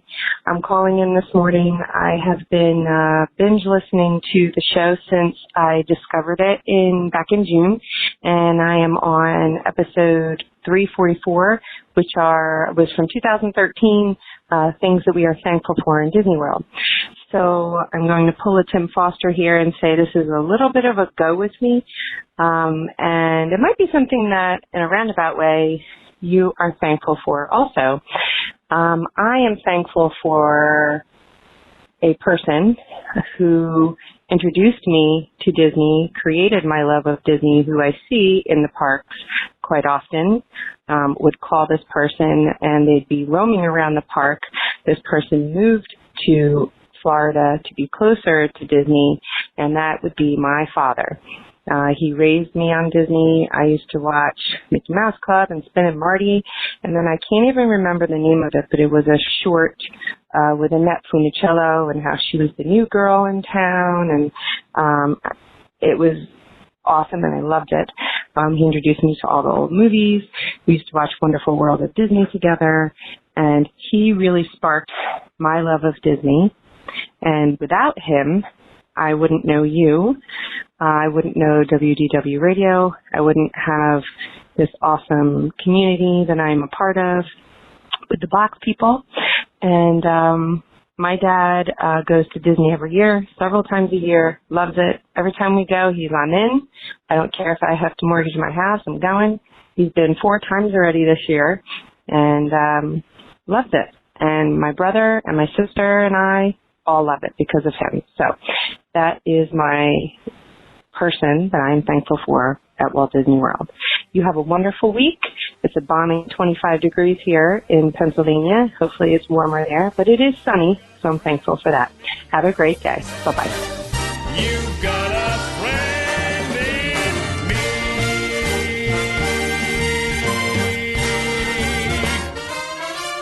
Yeah.